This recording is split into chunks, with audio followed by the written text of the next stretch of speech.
মাঠে ঘাটে যে যেখান থেকে টিউন করে আছেন সবাইকে স্বাগত জানাচ্ছি এশিয়ান রেডিও 90.8 FM এ। প্রিয় শ্রোতা, স্টুডিওর ঘড়িতে সময় ঠিক 11:59 আর শুরু হয়ে গেল ভৌতিক 90.8।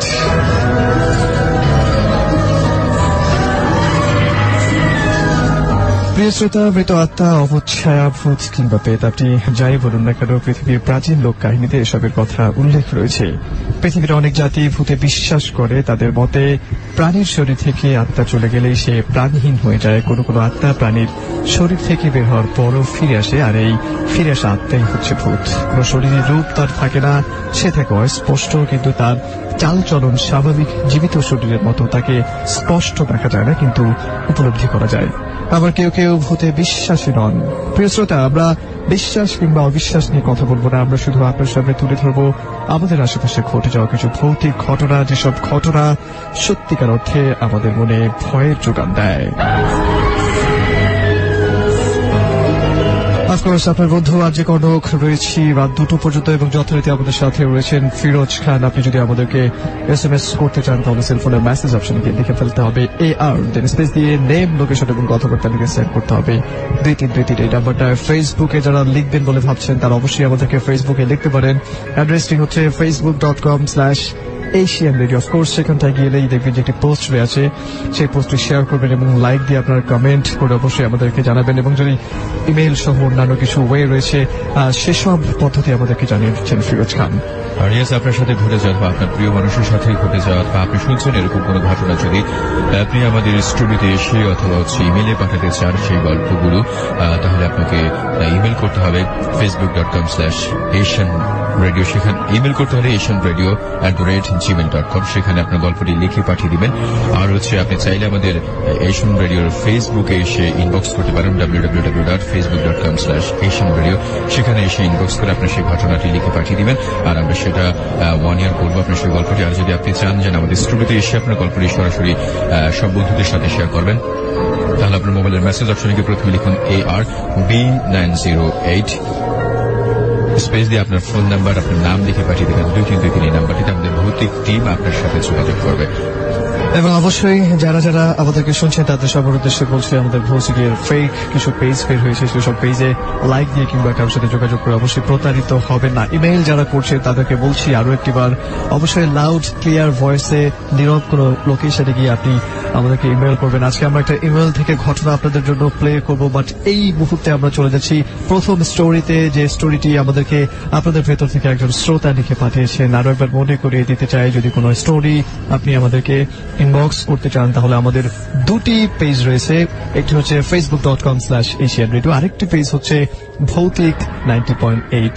এই পেজের যে কোনো একটি পেজে আমাদেরকে ইনবক্স করবেন। যারা চাচ্ছেন যে তাদের ডিরেক্ট ভয়েস রেকর্ড আমাদেরকে ইমেইল করতে চাচ্ছেন তাদের জন্য অ্যাড্রেসটি আরো একবার মনে করিয়ে দিচ্ছি, ভৌতিক 90.8@gmail.com। ভৌতিক বানান হচ্ছে BHOUTIK। আমরা প্রথমেই শুনবো স্টোরি, যে স্টোরিটা আমাদেরকে এক শ্রোতা লিখে পাঠিয়েছেন, পড়ে শোনাবেন ফিরোজ খান।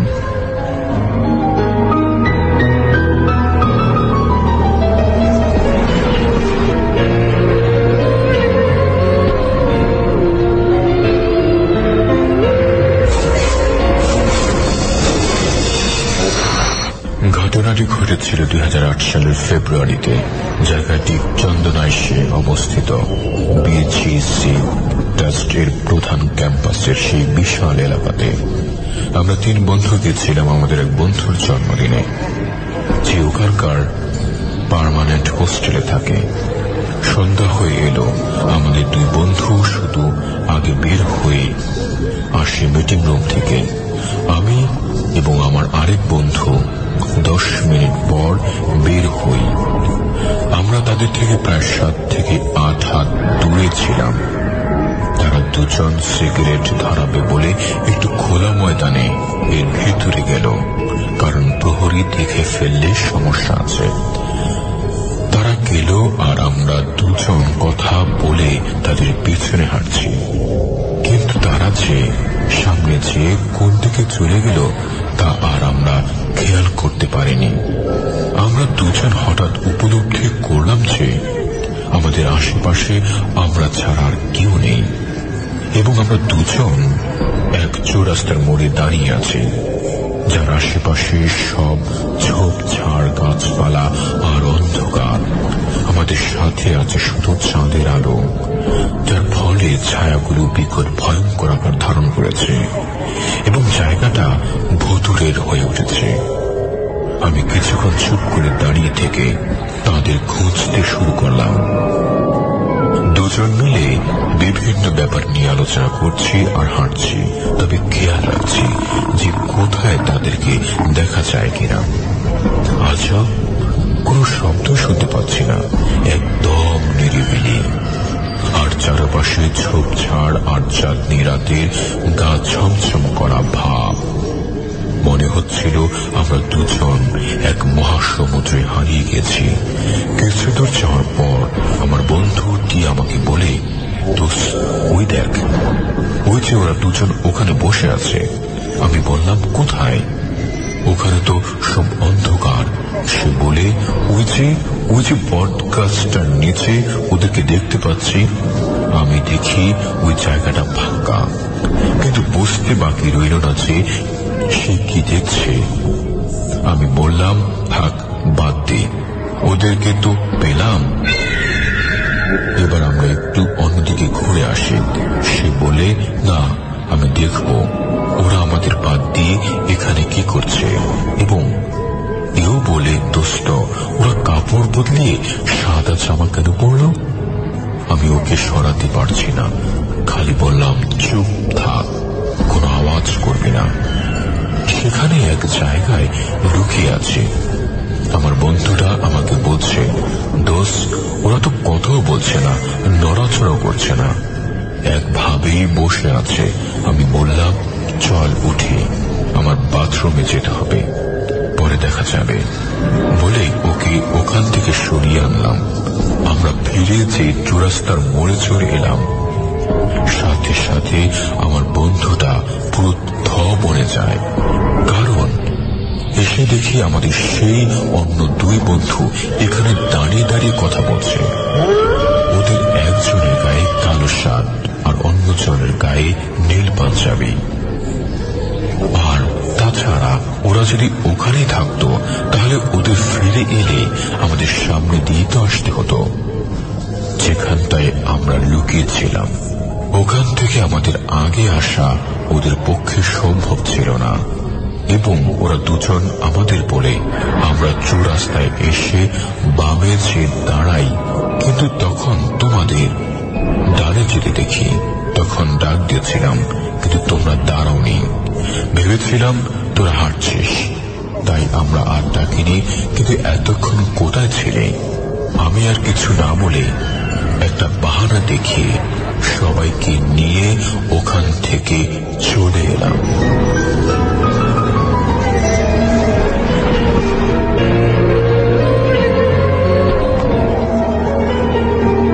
শ্রোতা, ভৌতিক 90.8 নিয়ে এই মুহূর্তে আর্য কনক এবং ফিরোজ খান আপনার সাথে রয়েছে, এবং যথারীতি আমরা কিন্তু রাত 2টো পর্যন্ত থাকবো।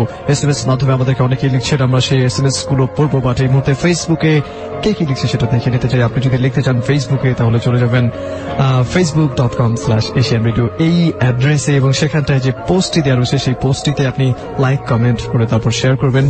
অবশ্যই আমরা ট্রাই করব সেই কমেন্টটি পড়ে নেবার। এমডি মুন্না লিখেছেন, ভৌতিক 90.8 এর আমি একজন রেগুলার শ্রোতা, রিড আউট করবার চেষ্টা করব। ইন দ্য মেইন টাইম যারা আমাদেরকে ভৌতিক হন্টেড প্লেস নিয়ে লিখছিলেন এবং জানতে চাচ্ছিলেন যে কবে কবে আপনারা যাবেন বিভিন্ন হন্টেড প্লেসে এবং সেই সব স্টোরিগুলো নিয়ে এসে আমাদেরকে প্লে করে শোনাবেন, অবশ্যই তাদের উদ্দেশ্যে বলছি আমরা ছোটখাটো একটা হন্টিং চালিয়েছি। ইনফ্যাক্ট আমাদের ইমেইলে যে স্টোরিটা এসেছিল সেই স্টোরি এটা আমরা খুঁজতে গিয়ে সেখানে তাকে পাইনি, বা তারপরে যে স্টোরিটা আমরা নিয়ে এসেছি সেটা খুব একটা মন্দ না, আমরা অনেক করবো। বাট এই মুহূর্তে আমরা স্টোরিতে চলে যাবো, যেটি আপনাদের ভেতর থেকে একজন আমাদেরকে ইমেইল করেছিলেন। Stay tune to Asian Radio 90.8 FM।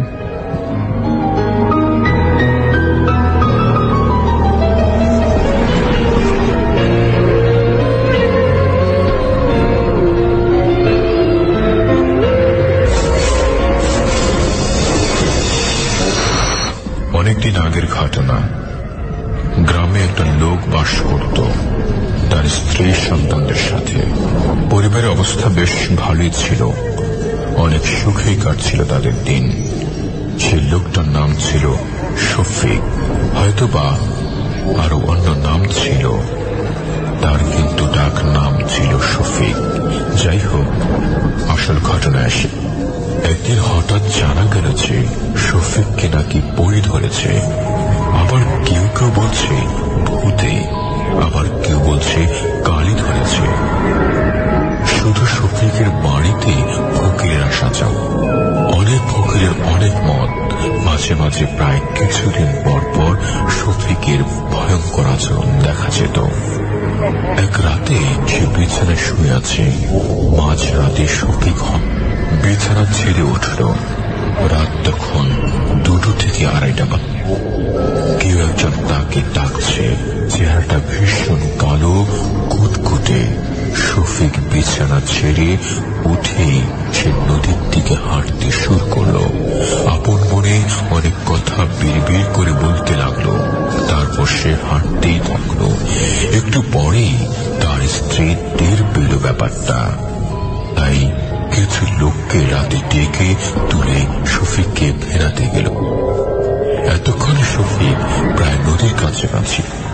যে সে পানিতে নামতে যাবে, এমনি লোকজন সবাই তাকে ধরে ফেলল।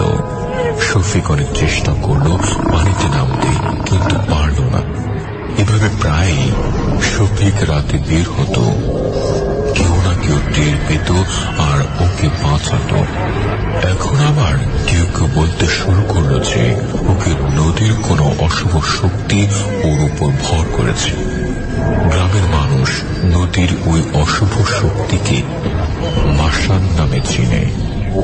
ওই মাসানের অনেক বড় ক্ষমতা। দিনেও এরা যাদের রাশি খারাপ তাদের আক্রমণ করতে পারে।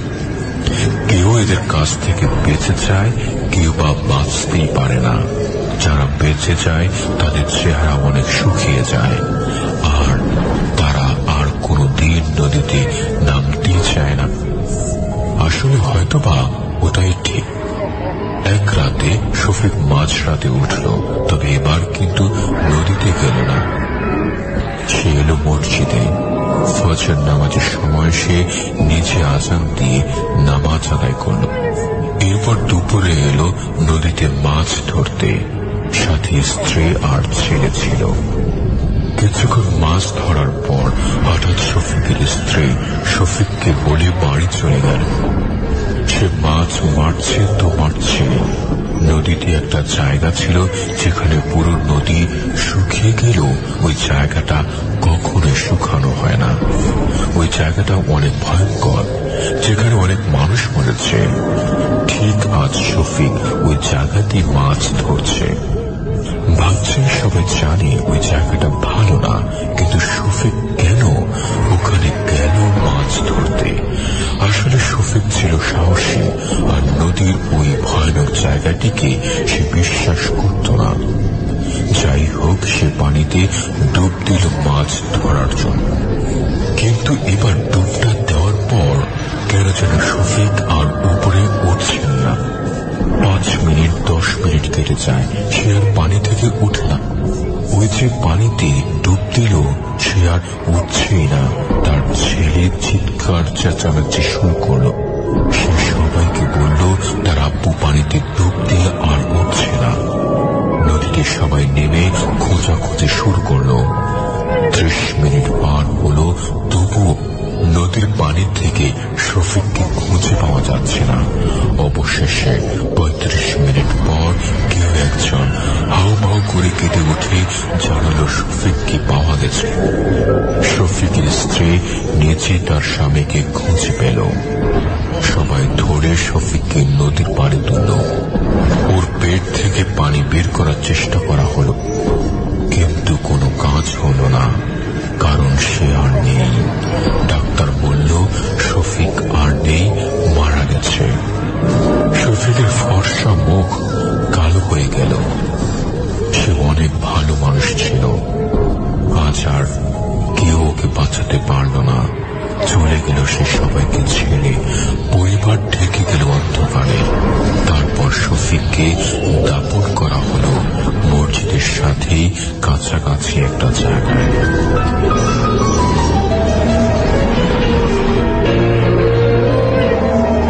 প্রিয় প্রিয় শ্রোতা, ভৌতিক 90.8 আর যে কনক রয়েছে আপনার সাথে। আমরা একটি ঘটনা শুনছিলাম, যে ঘটনাটি আমাদেরকে পড়ে শোনাচ্ছিলেন ফিরোজ খান। অফকোর্স আপনাদের ভেতর থেকে শফিক নামের একজনের সাথে যে ইনসিডেন্টসটা ঘটে গিয়েছিল, সেই ইনসিডেন্টসটাই আমাদেরকে লিখে পাঠিয়েছেন। আপনারা যারা আমাদেরকে লিখছেন, অবশ্যই ইনবক্সে কোনো কমেন্ট করবেন না, তাহলে হয়তো বা পড়া খুব একটা সম্ভব হচ্ছে না। অনেকেই দেখছি ইনবক্স করছেন আমাদেরকে আপনাদের কমেন্ট যদি লিখতে চান তাহলে চলে যেতে হবে facebook.com/Asian Radio, যে পেজটি রয়েছে সেই পেজে দিনের বেশ কিছুটা সময় আমাকে বাসায় একাই কাটাতে হয়। আর একা থাকলেই লক্ষ্য করি যে দরজা আমি লক করার আগেই কেউ এসে লক করে দেয়। আমার নিরাপত্তার জন্য খুব চিন্তা, তার মনে মনে ভালো লাগলো যে এবার হয়তো ভূত দেখার অভিজ্ঞতা হবে। সেদিনও একই ঘটনা ঘটলো, একটু ভয় হলো সেদিন। রাতে অল্প তন্দ্রাচ্ছন্ন ছিলাম, তখনও ঘুমাইনি পুরোপুরি। হঠাৎ অনুভব করলাম কেউ একজন আমার বিছানার উপর দিয়ে হেঁটে এসে আমার পাশে বসলো।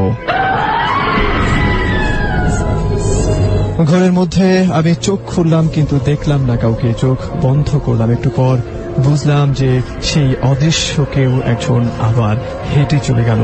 আমি স্পষ্ট তার পায়ের আওয়াজ শুনলাম। অপেক্ষায় আছি আবারও এই অদৃশ্য কেউ কোনোভাবে তার উপস্থিতি অনুভব করাবে আমাকে। অনেক বেশি সাহসী একটি পদক্ষেপ এবং খুব বেশি রকমের খুবই সিম্পল স্টোরি ছিল, এবং এই ধরনের স্টোরিগুলো সাধারণত বেশি বিশ্বাসযোগ্য হয়ে থাকে। ডিয়ার লিসেনার্স, আপনারা যারা ভূতে বিশ্বাস করেন কিংবা করেন না, তাদের জন্য আজকে আমরা জিন নিয়ে একটি থিসিস করেছে আমাদের একজন শ্রোতা, এবং উনি যে স্টোরিটা লিখে পাঠিয়েছেন জিন সংক্রান্ত, এবং সব মিলিয়ে এর মধ্যে ধর্ম রয়েছে, এর মধ্যে বিশ্বাস রয়েছে, এর মধ্যে আরো অনেক কিছুই রয়েছে। সবার উদ্দেশ্যে একটা কথাই বলতে চাই, আমরা যে স্টোরিটা আপনাদের জন্য প্লে করব, সেই স্টোরিটা ঠিক স্টোরি না, এটাকে বলতে হবে একটা থিসিস, এবং এই থিসিসটা আমাদের একজন শ্রোতা করেছেন। ভৌতিক 90.8 টিম মেম্বার যারা রয়েছেন তাদের ভেতর থেকে কেউ করেননি। সো কোথাও কোনো অনুভূতিতে যদি কোনো আঘাত লেগে থাকে, ইনফ্যাক্ট যদি কোনো রং ইনফরমেশন থেকে থাকে, সেটার জন্য ভৌতিক 90.8 টিম কোনোভাবেই দায়ী নয়। আমরা সেই স্টোরিটা আপনাদেরকে এখনই অন এয়ার করছি। আপনি আপনার কথাবার্তাগুলো লিখে পাঠাবেন আমাদেরকে 2323 এই নাম্বারটায়। অফকোর্স ইমেল যদি করতে চান তাহলে চলে যাবেন bhautik90.8@gmail.com সেই অ্যাড্রেসে।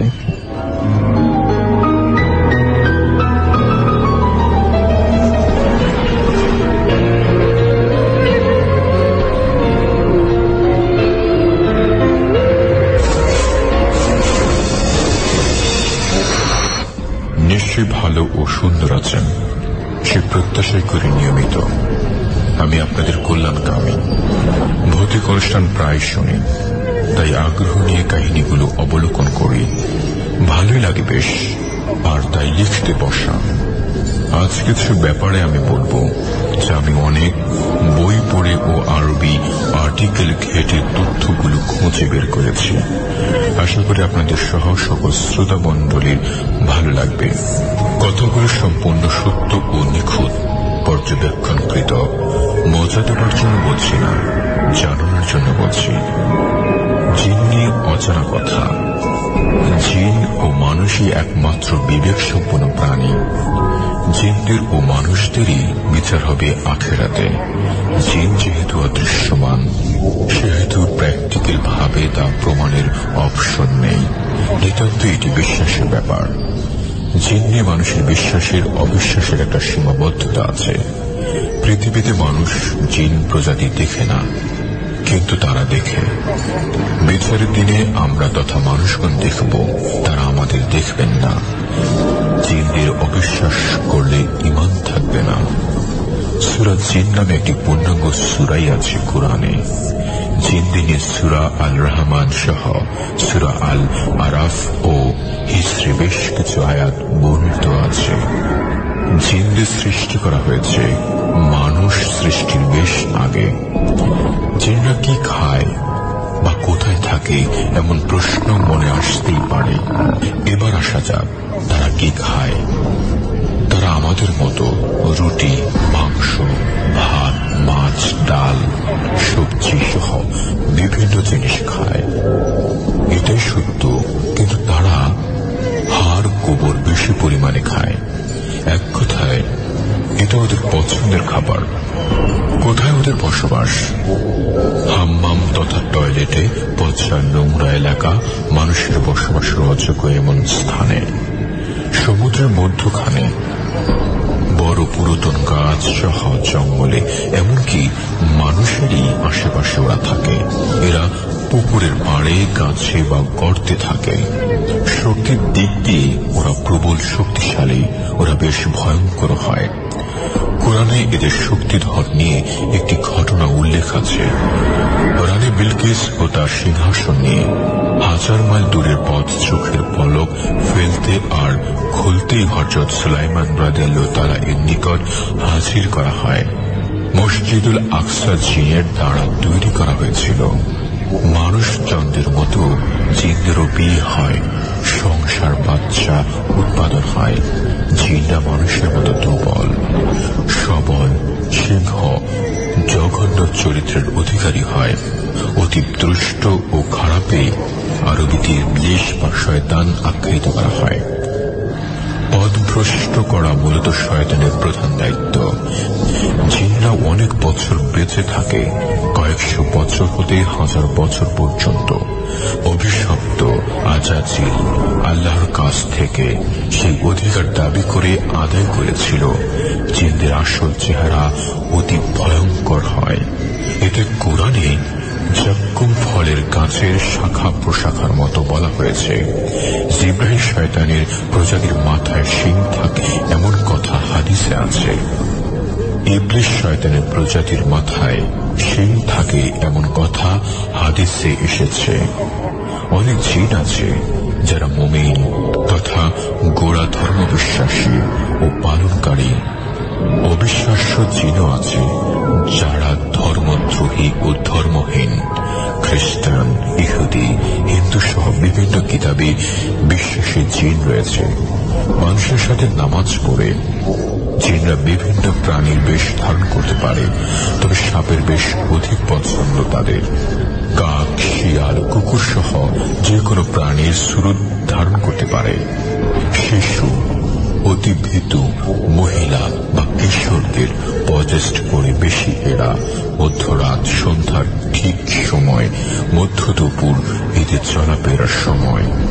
জিনরা মাদ্রাসাতে পড়ালেখা করে, এমন মাদ্রাসা কুমিল্লাতে আছে। একটি অন্যতম হল সৈয়দপুর মাদ্রাসা। জিনরা শারীরিক গঠনের অবয়ব মানুষের চাইতে ভিন্ন, কারণ তাদের ক্ষমতা ও বয়সই তা প্রমাণ করে। জিনরা আগুনের তৈরি, তারা মানুষের মধ্যে কথা বলতে পারে, তবে ভূত বলতে কিছু নেই, এটা বানানো গল্প মানুষের। খবিশ টাইপের জিনরা মানুষদের ভয় দেখায় বেশি। রাতের বেলায় এদের আনাগোনা বেশি, তাই মধ্যরাতে একাকী বাইরে যাওয়া ঠিক না। তাদের পথে বাধা পড়লে বা তাদের কাজে বিঘ্ন ঘটলে ওরা বেশ রাগ হয়, আর তাই ওরা পজেস্ট করে। অনেক সময় সুন্দরী মেয়েদের ওরা পজেস্ট করে, পছন্দ করে বলে। জিন কি মানুষদের বিয়ে করতে পারে এ নিয়ে দ্বিমত আছে উপাদানগত পার্থক্যের কারণে, তবে অনেক ঘটনা আছে যা প্রমাণ করে তা সম্ভব। তবে এতে সন্তান উৎপাদন হয় এমন নজির বা ঘটনা নেই। প্রায় শোনা যায় মেয়ে জিনরা ছেলেদের পছন্দ করে ও নিয়ে যায়। এমনটা হতে পারে। আবার স্বপ্নে ভয় দেখানো, বিরক্ত করা অনেক জিনের স্বভাব। জিনদের আয়ত্তে আনা যায় কি? হ্যাঁ, এটা সম্ভব।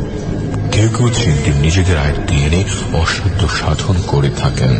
মূলত খারাপ জিনরাই এ কাজে ব্যবহৃত হয়।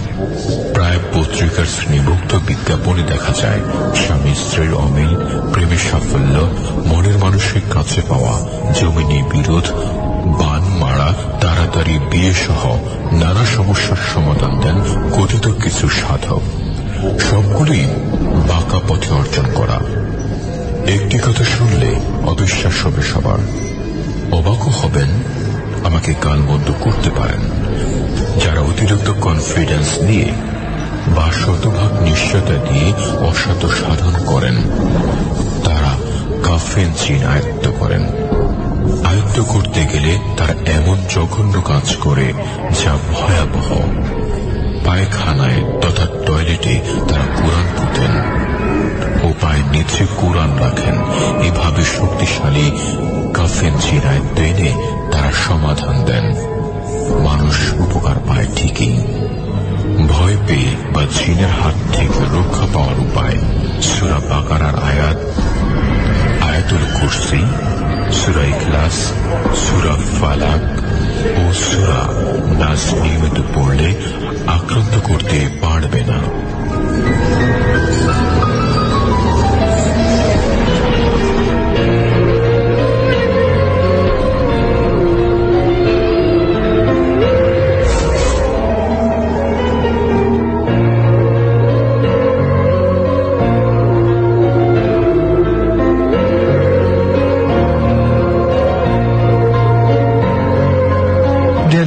ভৌতিক 90.8 আমরা ঠিক এই মুহূর্তে একটি জিন সংক্রান্ত গবেষণালব্ধ স্টোরি আপনাদেরকে শোনাম। ঠিক স্টোরি বলবো না, আরো একবার বলছি, যেটি একটি গবেষণালব্ধ থিসিস ছিল বেসিক্যালি, যেটি আমাদেরকে একজন শ্রোতা পাঠিয়েছিলেন এবং তিনি ঠিক যেভাবে লিখে পাঠিয়েছিলেন আমরা সেভাবেই রিড আউট করবার চেষ্টা করছি। বলছি আপনাকে তার সেই থিসিসের ভেতর যদি কোন রকমের ভুল থেকে থাকে তাহলে সেটার জন্য অবশ্যই ভৌতিক 90.8 এর টিম মেম্বার কোনোভাবেই দায়ী নয়, বিকজ আমরা সেটা নিয়ে একেবারেই গবেষণা করিনি। তিনি যেভাবে পাঠিয়েছেন আমরা সেটাই অন এয়ার করেছি। আমাদেরকে ফেসবুকে অনেকে লিখছেন, আপনি লিখতে চাইলে চলে যাবেন www.facebook.com/ভৌতিক 90.8 এর যে পেজ রয়েছে সেই পেজে, এর বাইরে রয়েছে এশিয়ানের একটি পেজ, সেই এশিয়ানের পেজে আপনি লিখবেন। অবশ্যই কমেন্টই আমাদের এশিয়ানের যে পেজ রয়েছে সেখানটায় করবার চেষ্টা করবেন। সাকুর আহমেদ লিখেছেন, অনেকদিন পর জয়েন করলাম, আই হোপ আজকের স্টোরিগুলো ইন্টারেস্টিং হবে। জাস্ট ভয় পেতেছে, অফকোর্স আপনাকে জাস্ট ভয় পাইয়ে দেবার জন্য, এবং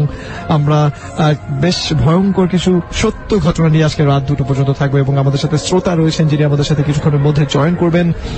আপন লিখেছেন আমাদেরকে আজকের শোটা একেবারে ভালো হয়েছে। জোরেক্স লিখেছেন আমাদেরকে, আমি কমেন্ট পড়ি বাট পড়া হয় না, এই তো পড়ে ফেললাম। লিখেছেন আমাদেরকে এসবি আলামিন হাসান, আমাদেরকে লিখেছেন এমডি রায়হান, ফরিদপুর থেকে শুনছি, মনে হচ্ছে আজকের ঘটনাগুলো অনেক বেশি ভয়ঙ্কর এবং খুব বেশি রকমের বিশ্বাসযোগ্য। আসাদুজ্জামান নূর লিখেছেন ভৌতিক এফএম শুনছি, ভয় লাগছে, পাশাপাশি ঘটনাগুলো খুব বেশি রকমের চমৎকার। লিখেছেন আমাদেরকে লাইভ ফরিদপুর থেকে শুনছি এবং প্রচন্ড রকমের ভয় লাগছে। এসএমএস মাধ্যমে আমাদেরকে লিখছেন, আমরা এসএমএস নিতে আপনাকে আরো একবার মনে করিয়ে দিতে চাই www.facebook.com/Asian Radio, এবং অবশ্যই সেখানটায় গিয়ে আপনি আপনার কমেন্টটি করবেন, যেখানে আমাদের ভৌতিকের যে পোস্টটি দেওয়া রয়েছে সেই পোস্টে যারা মোবাইল থেকে আমাদেরকে কমেন্ট করবেন তারা একটু পেজের নিচে গিয়ে দেখে নেবেন যে ভৌতিকের যে পোস্টটি দেওয়া রয়েছে সেই পোস্টে অফকোর্স আপনাকে কমেন্ট করতে হবে। অন্য কোনো পোস্টে যদি কমেন্ট করেন তাহলে সেটা আমরা রিড আউট করতে পারবো। প্রিয় শ্রোতা, আপনারা হয়তো বা জেনে থাকবেন চার্লস ডিকেন্স যখন মারা যান সে সময় তার বয়স ছিল 58, অর্থাৎ 58 বছর। মারা যাওয়ার আগে তিনি the mystery of Eden truth নামের একটি রহস্য উপন্যাস লেখা শুরু করেছিলেন, যেটা রয়ে গিয়েছিল অসমাপ্ত। তার মৃত্যুর পর তার ছেলে সহ অনেকেই চেষ্টা করেন উপন্যাসটি শেষ করার, কিন্তু ব্যর্থ হন।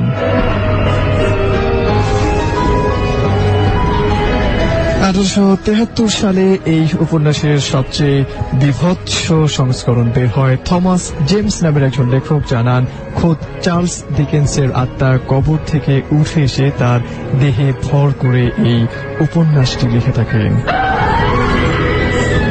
প্রিয় শ্রোতা, এই মুহূর্তে আপনাকে যে তথ্যটি দিলাম সেটা আমার মন গড়া কোনো তথ্য নন। সেই তথ্যটি যদি আপনি আপনার কাছে বিশ্বাসযোগ্য না মনে হয় তাহলে আপনি গুগল করে দেখতে পারেন। আমি রেফারেন্স দিচ্ছি আপনাকে, সেখানে যিনি লিখেছিলেন যখন সেখানে যে হাতের লেখা ছিল তার সঙ্গে জেমস কিংবা ডিকেন্সের কারো হাতের লেখারই কোনো মিল ছিল না, এবং বইটি পাবলিশ করে থাকেন জেমস।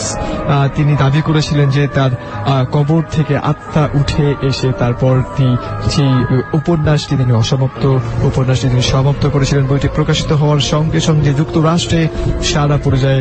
অনেকে জেমসকে ধাপ্পাবাজ বললে অনেক বিখ্যাত লেখক যেমন শার্লক হোমস সিরিজ রচয়িতা স্যার আর্থার কন্যান ডয়েল জেমসকে সমর্থন জানান। অত্যন্ত অদ্ভুতভাবে বইটির পর জেমস আর কোনো বই লিখতে সক্ষম হয়নি।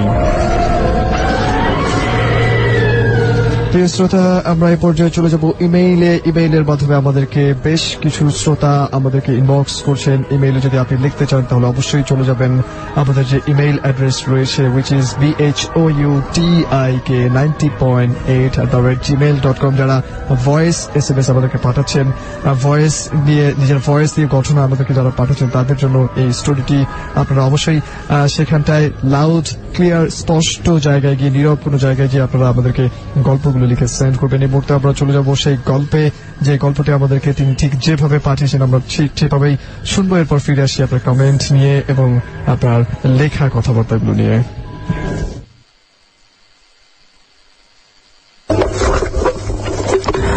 আসসালামু আলাইকুম কনক ভাই, আমার নাম শিহাব। আমি ভৌতিকের একজন নিয়মিত লিসেনার। আমি জার্মানির একটা ইউনিভার্সিটিতে আছি, তো আমি যে এলাকায় আছি সেখানে খুবই প্রচলিত একটা ঘটনা আছে। সেই ঘটনাটা আমি আজকে আপনাদের সাথে শেয়ার করবো। তো ঘটনাটা হচ্ছে এরকম, কয়েকজন টিনেজার ফ্রেন্ডস ছিল, তাদের মধ্যে একজন ফ্রেন্ড খুব ভীতু টাইপের ছিল। তো মাঝে মাঝে তার ফ্রেন্ডরা তাকে খুব চাঁদে আর কি বিভিন্ন বিষয় নিয়ে। তো একসময় সেই ছেলেটা খুবই আপসেট হয়ে যায় তার ফ্রেন্ডের বিহেভিয়ার থেকে। তো একসময় সে প্রুভ করতে চায় বিষয়টা যে না, আসলে সে তার ফ্রেন্ডরা তাকে যেভাবে দেখে অ্যাকচুয়ালি সে সেরকম না। সো এটা প্রুভ করার জন্য সে এরকম একটা চ্যালেঞ্জ করে যে হ্যাঁ, সে একদিন রাত্রেবেলা সে একটা গ্রেভইয়ার্ডে যাবে, একটা থাকবে, অনেকক্ষণ টাইম স্পেন্ড করে আসবে। তো যেরকম সে চিন্তা করে সেরকম কাজ করার জন্য বের হয় বাসা থেকে বের হয়ে সে তার এলাকার একটা গ্রেভইয়ার্ড থাকে, সেটা অনেক পুরনো, অনেক ওল্ড একটা গ্রেভইয়ার্ড। তো সেখানে যাওয়ার পর ফার্স্টে সে অনেক ভয় পায়। তার নিজের ভিতর আর কি খুব ফাঁকা একটা জায়গা, এই কারণে তার পরিবেশটা খুব ভয়ঙ্কর মনে হইতে থাকে। তো ভিতরে যাওয়ার পর সে দেখতে পায় সেখানে একজন লোক বসে আছে। তো সেই লোকটা তাকে ডাকার পর জিজ্ঞেস করেছে তার নাম কি, সে কোথায় থাকে।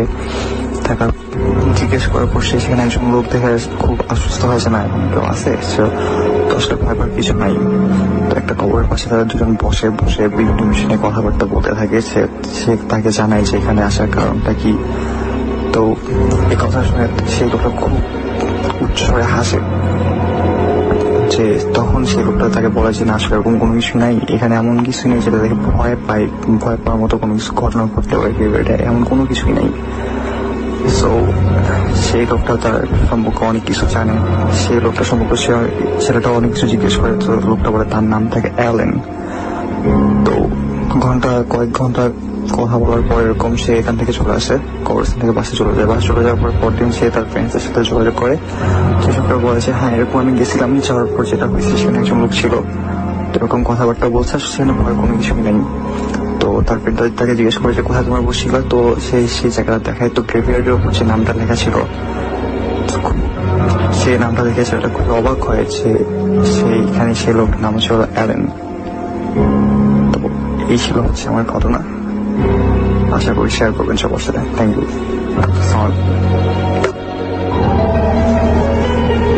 লিসেনার্স, আপনারা যারা ঘটনা পাঠাচ্ছেন তারা অবশ্যই শিওর হবেন রেকর্ডিং করবার সময় আশেপাশের পরিবেশটা যাতে অনেক বেশি নীরব থাকে এবং অফকোর্স লাউড ক্লিয়ার ভয়েসে আপনাদের ইমেল গুলো পাঠানোর চেষ্টা করবেন। আমাদেরকে ফেসবুক মাধ্যমে অনেকে লিখছেন, অ্যাড্রেসটি হচ্ছে facebook.com/asiadradio। লিখেছে আমাদেরকে সুইটি, লিখেছে তার নাম হচ্ছে মেহেদি, আছে আমাদের সাথে এমডি শামীম আছে আমাদের সাথে, তারপর সবুজ আছে বাড্ডা থেকে। আচ্ছা, স্টোরিগুলি খুবই ভয়ঙ্কর এমডি জেনেছে। এমডি জান্নাত আহমেদ আছে আমাদের সাথে, এটা করে অনেক বন্ধুরা আমাদের সাথে আছে। লিসেনার্স, আমরা চলে যাব সেকেন্ড আরেকটি যে স্টোরি রয়েছে সেই স্টোরিতে আমরা চলে যাবো। এর বাইরে আমরা হন্টেড নিয়ে একটা কথা শুরুতে বলেছিলাম, সেই ধরনের স্টোরি আমরা অবশ্যই শোনাবো। যাদের আশেপাশে কোনো হন্টেড লোকেশন যদি থেকে থাকে কিংবা একেবারে তাজা কোনো গল্প, তাহলে সে ধরনের গল্পগুলো গল্পের ব্যাপারে আমাদেরকে লিখতে পারেন আমাদের ইমেইল অ্যাড্রেসে। সেই ইমেইল অ্যাড্রেসটি হচ্ছে bhoutik90.8@gmail.com। আগেই বলেছিলাম আমরা আরেকটা ঘটনা শুনবো। সেই ঘটনাটা শুনে আমরা চলে যাব যে সাক্ষাৎকার একটা ইন্টারভিউ নিয়ে এসেছিলাম আমরা একজন ভুক্তভোগী, সেই ইন্টারভিউটা শুনবো। সাথে থাকবেন, শুনতে থাকবেন এশিয়ান রেডিও 90.8 FM এবং আপনার কথাবার্তাগুলো ফেসবুক প্লাস আমাদের যে SMS প্যানেল রয়েছে সেই SMS প্যানেলে আমাদের সাথে অবশ্যই শেয়ার করবেন।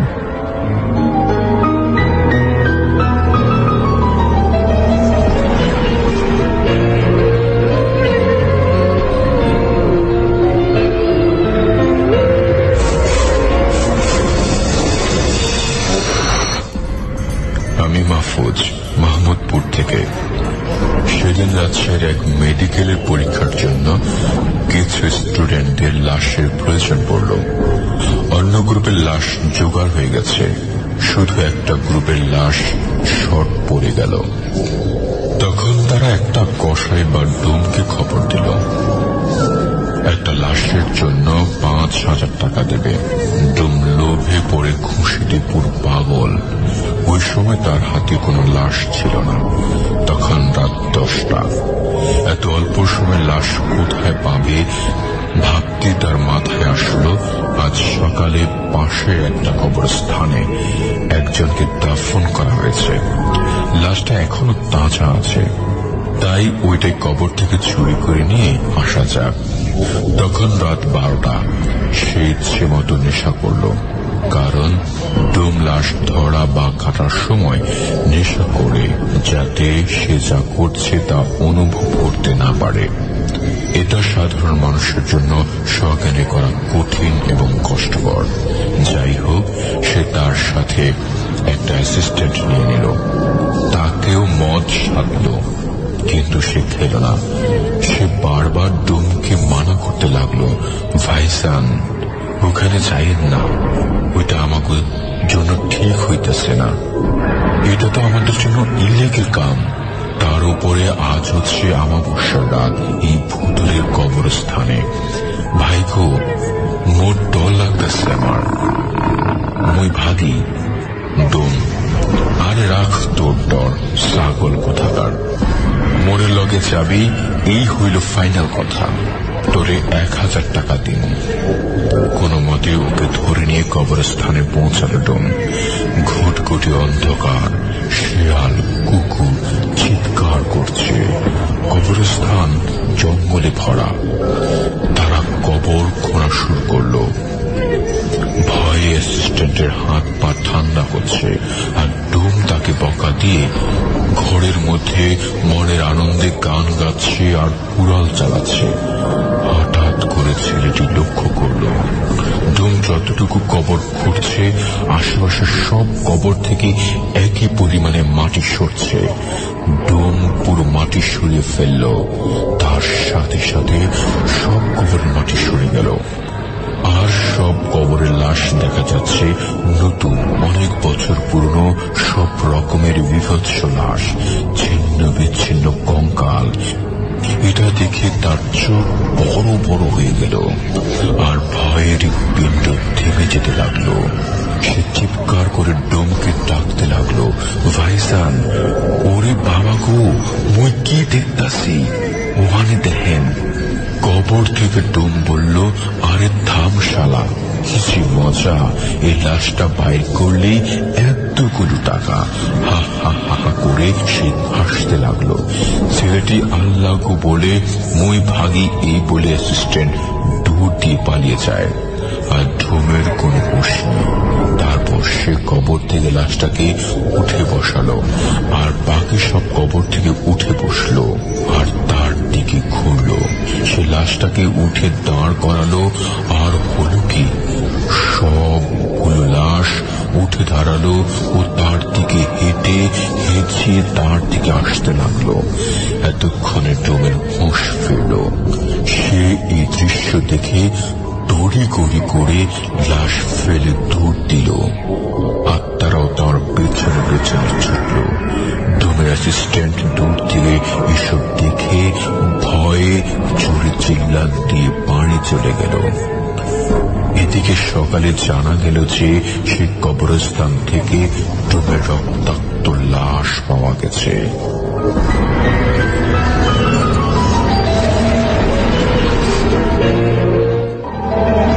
প্রিয় শ্রোতা, কবরস্থান এবং ডোম নিয়ে সাধারণত অনেক ধরনের ঘটনা থেকে থাকে, এবং সেখান থেকে একটা ঘটনা আমাদের শ্রোতা লিখে পাঠিয়েছিলেন, সেটি আমরা অন এয়ার করলাম। আমরা ঠিক এই মুহূর্তে ইন্টারভিউ পর্বে চলে যাবো, এবং শ্রোতারা কিন্তু বাইরে ওয়েট করছে। অবশ্যই আমরা তাদেরকে অন এয়ার করবো। যারা ফেসবুক মাধ্যমে লিখছেন তাদেরকে বলছি, লিখবেন www.facebook.com/asianradio। সেখানটায় একটি পোস্ট দেওয়া রয়েছে ভৌতিকের, এবং সেই পোস্টে গিয়ে আপনারা আপনাদের কমেন্ট করবেন। যত বেশি কমেন্ট করবেন তত বেশি চোখে পড়ার সম্ভাবনা একটু বেশি থেকে যায়। অফকোর্স বলছি আপনাকে প্রোগ্রামটাকে শেয়ার দিবেন যাতে করে আপনার ফ্রেন্ডসরা মিস না করে ফেলে এই প্রোগ্রামটি। ফারদিন শিকদার সজীব লিখেছেন, ভাইয়া আমি এখনো শুনছি।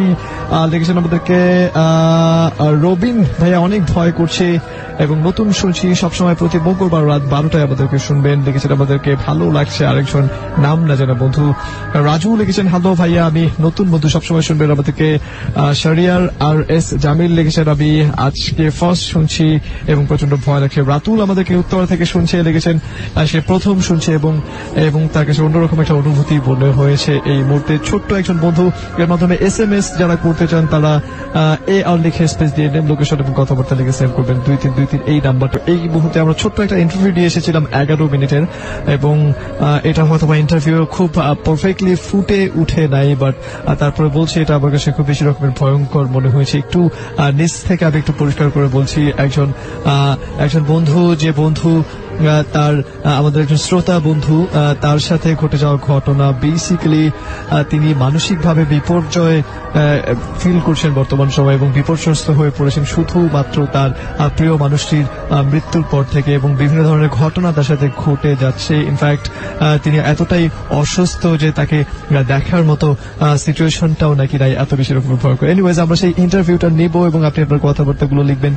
2323 এই নাম্বারটা। আমাদেরকে যারা ফেসবুকে লিখতে চান চলে যাবেন www.facebook.com/asianradio এই অ্যাড্রেসে। অবশ্যই আমাদের কমেন্ট করবেন, যে পোস্ট দেওয়া রয়েছে ভৌতিকের পোস্ট, সেই পোস্টে কমেন্ট করে লাইক দিয়ে শেয়ার করবেন যাতে আপনার ফ্রেন্ডসরা মিস না করে ফেলে। আমরা চলে যাব সেই রেকর্ডেড ভার্সনে যে ইন্টারভিউটা আমরা নিয়ে এসেছিলাম সেখানটায়।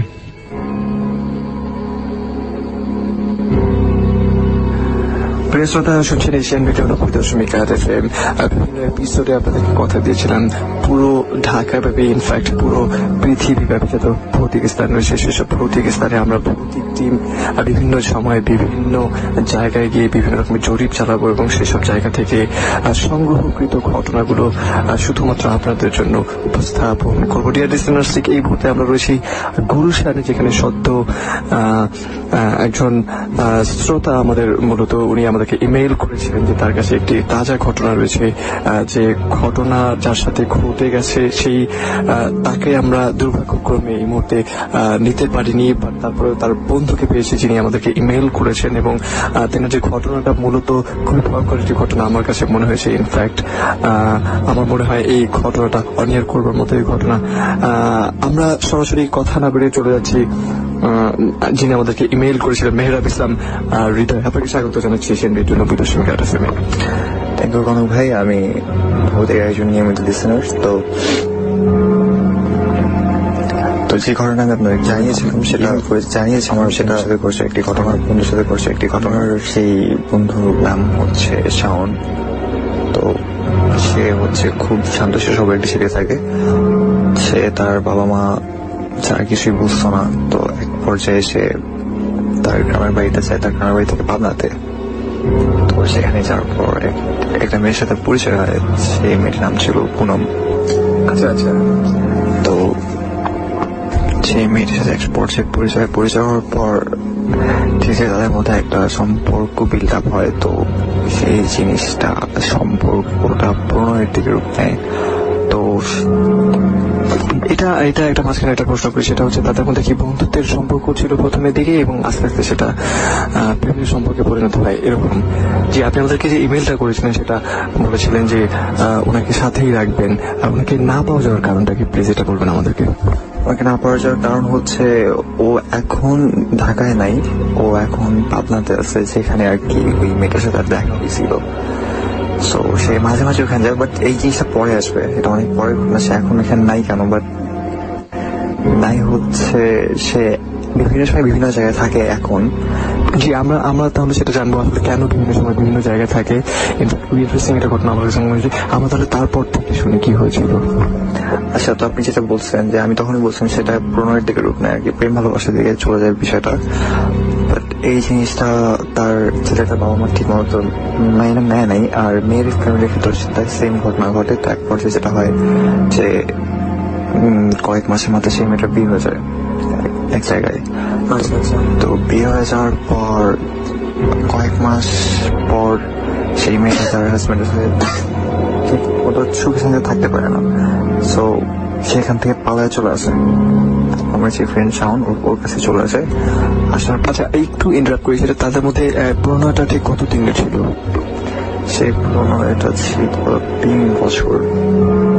আচ্ছা 3 বছর ক্যারি করে।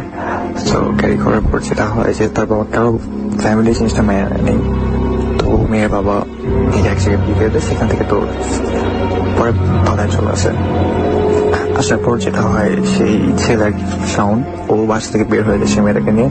তো এক পর্যায়ে দুইটা ফ্যামিলির মধ্যে একটা বোঝাপড়া হয়েছে, না ঠিক আছে সে যাই হয়েছে সেটা মেনে নিই।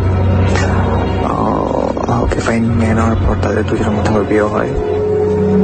তারা 2 মাস সংসার করে খুব শান্তিতে। বাট সাডেনলি একটা ঘটনা ঘটে, যে ঘটনার কোনো এক্সপ্লেনেশন এখন পর্যন্ত পাওয়া যায়। সেটা হচ্ছে পুনম যে মেয়েটা, সে মেয়েটা 2 মাস পরে সুইসাইড করে। আচ্ছা আচ্ছা, সে কিভাবে সুইসাইড করেছিল? সে গলায় ফাঁস লাগায় সুইসাইড করছিল। আচ্ছা আচ্ছা, দেন তারপর যেটা হয় যে মেয়েটা সুইসাইড করার পর তারপর শাওন মানসিকভাবে খুব ভেঙে পড়ে। ভেঙে পড়ার পরে কারোর সাথে কোনো কথাবার্তা বলতো না, কাছ থেকে বের হইতো না, একা একা থাকতো সবসময়, একা একা বিড়বিড় করতো। তো এক পর্যায়ে গিয়ে শাওনের বাবা মা যে জিনিসটা ফিল করতে পারে সেটা হচ্ছে কয়েক মাস পরে ঘটনা, সুইসাইড করার কয়েক মাস পরে ঘটনা। সেটা ফিল করতে পারে যে শাওন কারোর সাথে কথা বলতেছে। এটা কখন, মানে সবসময়? না, এটা ঠিক সবসময় না, এটা হচ্ছে যখন ঘরে একা থাকে আর বিশেষ করে রাতে। কথা হচ্ছে দেখা যাচ্ছে সে কথা বলতেছে, বোঝা যেত যে কথাটা বলতেছে পুনমের সাথে কথা বলতেছে, বাট সেটা আসলে আদৌ কখনো পসিবল ছিল না। তো এক পর্যায়ে এরকম চলতে থাকে। তো যখনই সে সামনে এরকম কথা বলতো, তো ওর বাবা যখন সামনে দেখে যেত তখন জিজ্ঞেস করতে গিয়ে কার সাথে কথা বলছিস, কি করতেছিস না করতেছিস, ঘুমায় পর, এই টাইপের কথা বলতো। হয়তো বলতো যে না কিছু না, আমি কিছু করতেছি না, তো এই তো সাইলেন্ট হয়ে যেত ওর দিক থেকে। আচ্ছা, এরকম কনভারসেশন যখন চলতো তখন কি শুধু আপনার শাওনের ভয়েসটাই পেতেন নাকি পুনমের ভয়েসও পেতেন? না, এখানে কোনো ভয়েস পাওয়া যেত না, এখানে পুনমের কোনো ভয়েস পাওয়া যেত, জাস্ট সাউন্ডের ভয়েসটাই পাওয়া যেত। তো এক পর্যায়ে এটা ধারণা করা হয়েছিল যেটা সম্ভবত তার কোনো মানসিক সমস্যা হয়েছে ওর, যে খুব হতাশার কারণে এরকম মাঝে মাঝে নাকি হয়। তো এই জন্য যেটা করে যে ওকে বাবা মা বিভিন্ন ডাক্তারের কাছে নিয়ে যায়, সাইকিয়াট্রিস্ট দেখায়, আসলে এরকম আর কি সব ফলে কোনো রেজাল্ট পাওয়া যায়নি, আলটিমেট রেজাল্ট পাওয়া যায়নি। তো বিষয়টা যদি এরকম চলতে থাকতো তাহলে খুব ভালো হইতো না। এরকম চলতে থাকতো নর্মালি হয়তো হতাশা দিয়ে কেটে উঠলে সবকিছু ঠিকঠাক হয়ে যেত, বাট পরে সেটা দাঁড়ায় যায়। সেটা হচ্ছে যে এক পর্যায়ে শাওন প্রচন্ড ভয় পেতে থাকে। সে ভয় আগে তো একা থাকতে পছন্দ করতো, তো সে যখন ভয় পাওয়া শুরু করে তখন দেখা গেল যে সে তার বাবা মাকে বলতো যে আমার সাথে কাউকে দাও, আমি একা থাকতে পারতেছি না। তো তখন তার বাবা তাকে জিজ্ঞেস করেছে কি ব্যাপার, কেন তুমি একা থাকতে পারতেছো না কেন? তো সেক্ষেত্রে সে বলে যে পুনম তাকে নিয়ে যেতে চায়। তো তোর বাবা মা একটু অবাক হয়ে কথা শোনে যে পুনম তো অ্যাকচুয়ালি নাই, সে তোমাকে আবার কোথায় নেবে, এটা কেমন কথা? তো সে বলছে না, সে বিভিন্ন সময় আমার কাছে আসে, এসে আমার কাছে নিয়ে যায়। যখন সে আমার কাছে আসে আর বলে যে আমি এভাবে একা থাকতে পারতেছি না, তোমাকে নিয়ে যাবো, এই কথা বলার পর তার নাকি প্রচন্ড শ্বাসকষ্ট হয়, কেউ তার গলা চেপে ধরে এই টাইপের কিছু একটা।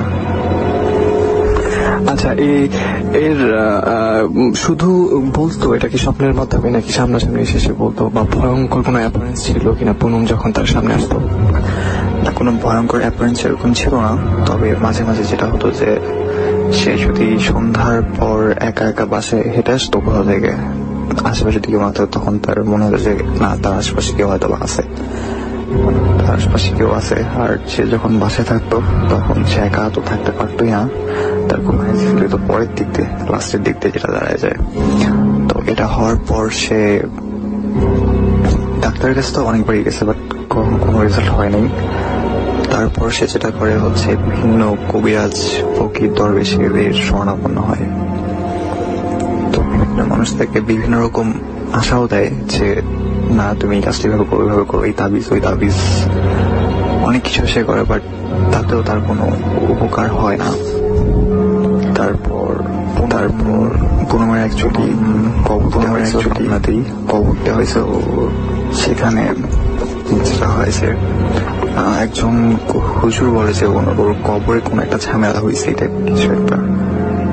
তো সেখানেও আরো বেশ কিছু কি কি কাজ করা হয় ওই জিনিসটা আমি সঠিক ক্লিয়ার জানি না, তবে এখন সামনের যে অবস্থা সেটা হচ্ছে সে এই নেশা থেকে মুক্তি পাওয়ার আছে বিভিন্ন জায়গায় সলিউশন পাওয়া যেতে পারে জায়গায় দৌড়াদৌড়ি করতেছে যাতে সে এই জিনিসটা থেকে এখন মুক্তি পায়।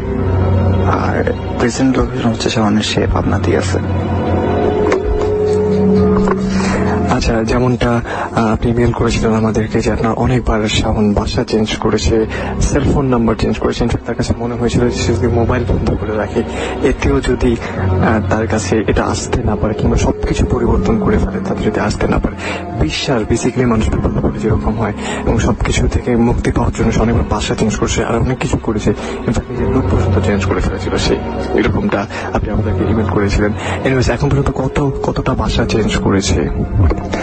শাওনের যেটা হয়েছে আসলে সে এখন পর্যন্ত অনেকগুলো বাসায় চেঞ্জ করছে, সেলফোন নাম্বারও সে চেঞ্জ করছে। আসলে বিষয়টা বলতে গেলে বলে মেন্টালও বলা যেতে পারে। আসলে এটা মানসিক স্যাটিসফ্যাকশনের জন্য হয়তো উনি করেছেন। হ্যাঁ, মানসিক স্যাটিসফ্যাকশনের জন্য, বাট ওই বিষয়টা যেভাবে প্রেজেন্ট করে যে কিছু একটা তাকে ডোমিনেট করার ট্রাই করতেছে, আসলে এই জিনিসটাকে আসলে অশরীরী কোনো কিছু নাকি এটা সম্পূর্ণ মানসিক তৈরি, জিনিসটা সেভাবে ক্লিয়ার হওয়া যাচ্ছে না। এখানে আসলে একটা প্রশ্ন সবসময় থেকেই যায়, আসলে সে আদৌ পুনমের ভয়ে সে অন্য কোথাও ঘুরে বেড়াচ্ছে, বিভিন্ন জায়গায় নিজেকে লুকিয়ে রাখছে, বিষয়টা আদৌ এরকম নাকি পুনম যে মরে গেল সেটার পেছনে আসলে তার মধ্যে একটা বিবেকবোধ তৈরি হয়েছিল যে বিবেকটা তাকে তারা করে বেড়াচ্ছে? আসলে বিষয়টা কি বলে আপনার কাছে মনে হয়? এই বিষয়টা এখন পর্যন্ত রহস্য আছে যে পুনম যে মারা গেছে তার কারণটা এখনো জানা যায় নাই। এটা শাওনেরই কোনো নিজস্ব, এটা কি তার মধ্যে কোনো গিল্টি ফিল রয়েছে? যে হ্যাঁ সেটাই, এটা কোনো গিল্টি ফিল কিনা সেটা আমরা সঠিক কেউ বলতে পারি না, সেভাবে সে কখনো প্রেজেন্ট করে নাই, বাট এটা একটা কারণ হতে পারে। আপনাদের তার কথা শুনে কি মনে হয় যে কোনো দায়বদ্ধতা রয়েছে তার, যে পুনম যে আজকে মরে গেছে বা সুইসাইড করেছিল তার নিজের কোনো দায়বদ্ধতা রয়েছে কিনা? সে সবসময় এরকম কোনো কিছু প্রেজেন্ট করে না, বাট যখন খুব বেশি ডিপ্রেসড হয়ে যায় তখন বলেছে হ্যাঁ যে তার কিছুটা ছিল, তার জন্য হয়তো পুনমের আজকে এই পরিণতি, আর আলটিমেটলি তার এই পরিণতি।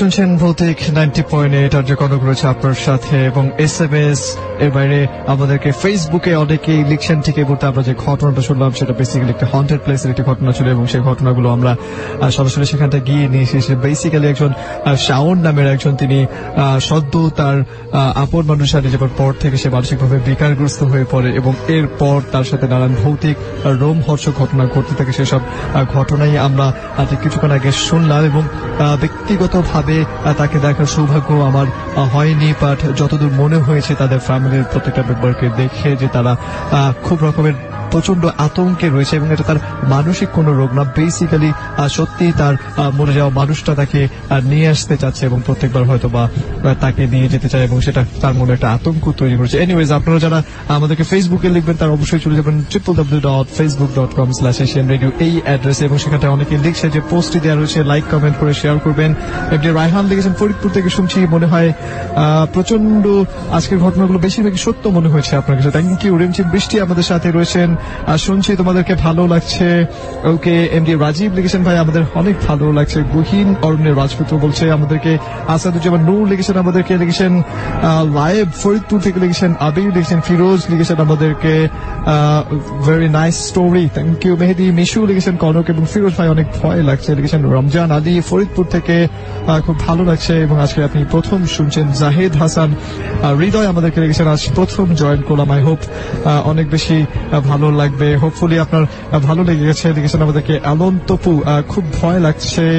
শান্ত লিখেছেন আমাদেরকে। এর বাইরে অনেকে লিখছেন, আপনি লিখবেন আমাদের Facebook page which is www.facebook.com/asian এই মুহূর্তে আমরা চলে যাব একজন শ্রোতার কাছে, যিনি আমাদের সাথে সরাসরি স্টুডিওতে এসে জয়েন করেছেন। আপনি যদি আমাদের স্টুডিওতে এসে আমাদের সাথে কোনো ঘটনা শেয়ার করতে চান, তাহলে অবশ্যই সেলফোনের মেসেজ অপশনে গিয়ে লিখে ফেলতে হবে AR স্পেস দিয়ে লিখবেন B90.8 আর একটি স্পেস দিয়ে আপনার নাম এবং সেলফোন নাম্বার লিখে সেন্ড করবেন 2323 এই নাম্বারটিতে। আপনাকে স্বাগত জানাচ্ছি এশিয়ান রেডিও 90.8 FM। আপনি আপনার নাম বলুন এবং কোথায় থাকছেন। হ্যালো ফ্রেন্ডস, আমার নাম জামিল, আমি উত্তরা 5 নম্বর সেক্টর থেকে আসছি। ওকে, আপনি কোথায় পড়াশোনা করছেন? আমি উত্তরা টাউন ইউনিভার্সিটিতে পড়াশোনা করি। আচ্ছা, ওয়েল, আপনি সরাসরি তাহলে ঘটনায় চলে যান। কোন ঘটনা আজকে আমাদের সাথে শেয়ার করবেন? আমি যে ঘটনাটা শেয়ার করবো আপনাদের সাথে, ওটা খুলনা জেলার জুগিয়াটি নামক গ্রামের। আচ্ছা, ওকে। এবং আমার বাসার পাশেরই ঘটনা এটা। আমি সরাসরি ঘটনায় চলে যাই। জি প্লিজ। ঘটনা হচ্ছে আমার একটা রিলেটিভের সাথে ঘটনাটি ঘটে। ওনার শুধু মেয়েই জন্মাইতো। আচ্ছা, ভদ্রমহিলা যে ছিল, ওনার মেয়ে হইতো, ওনার ছেলে হইতো না। আচ্ছা, তো অনেক কবিরাজ টবিরাজের কাছে যাওয়ার পরে ওনার ছেলে হয়, এবং 2টা ছেলে হয়, কিন্তু বাচ্চা হওয়ার টাইমে উনি মারা যায়। আচ্ছা, আচ্ছা। তো উনি মারা যাওয়ার দ্বিতীয় দিন ওনার প্রথম ছেলেটি মারা যায়, এবং তৃতীয় দিন আরেকটা ছেলে মারা যায়। আচ্ছা, মানে তৃতীয়বার যে বাচ্চাটা হয় সেও মারা যায়, এবং তৃতীয় দিন আগের যে বাচ্চা ছিল সেটি মারা যায়। দুটো বাচ্চা একসাথে জন্মায়। প্রথমজন মহিলা মারা যাওয়ার আচ্ছা, আচ্ছা, পরে মারা যায়, এবং তৃতীয় দিন আরেকজন মারা যায়। জি, তারপর তো তারপরে যেটা হয়, ওইখানে ঘটনা আর কি শুরু। গ্রামের যারা মানুষজন থাকে আশপাশে, তারাই মহিলাটাকে দেখতে পারে। সে মারা যাওয়ার পরেও বিভিন্ন জায়গায় তাকে দেখা যেত, এবং সে যারা আপার দিয়ে যেত তাদেরকে ডাক দিয়ে বলতো যে আমার বাচ্চা কোথায়, আচ্ছা, আমার বাচ্চাকে দিয়ে যাও তোমরা।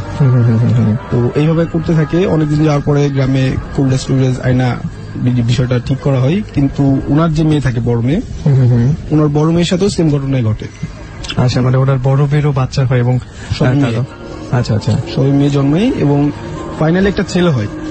কিন্তু ছেলে হওয়ার সময় ওই বড় মেয়ে ওই বড় মেয়েটা, ওই যে মহিলার যে মেয়ে থাকে, ওই মহিলাও পাগল হয়ে যায় আর কি। আচ্ছা, এবং এখন ওই বাসাটার মধ্যে খুব বিভিন্ন ভৌতিক কাহিনী ঘটে। যেমন কোন প্রেগনেন্ট মহিলা দিয়ে গেলে দেখা যায় সে অসুস্থ হয়ে পড়ে, নাক মুখ দিয়ে রক্ত উঠে পড়ে, এই টাইপের ঘটনা ঘটে আর কি এখন।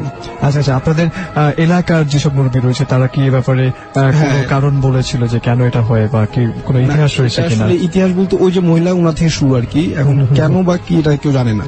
তো বেসিক্যালি সেই মহিলার থেকে শুরু হয়েছিল, এবং এরপর থেকে যত প্রেগনেন্ট মহিলা সেই আশপাশ দিয়ে যাচ্ছে, তাদের কোথাও না কোথাও কোনো শারীরিক কিংবা মানসিক সমস্যা সৃষ্টি হচ্ছে। জি, এবং এটা কি প্রতিনিয়ত এখনো ঘটছে নাকি?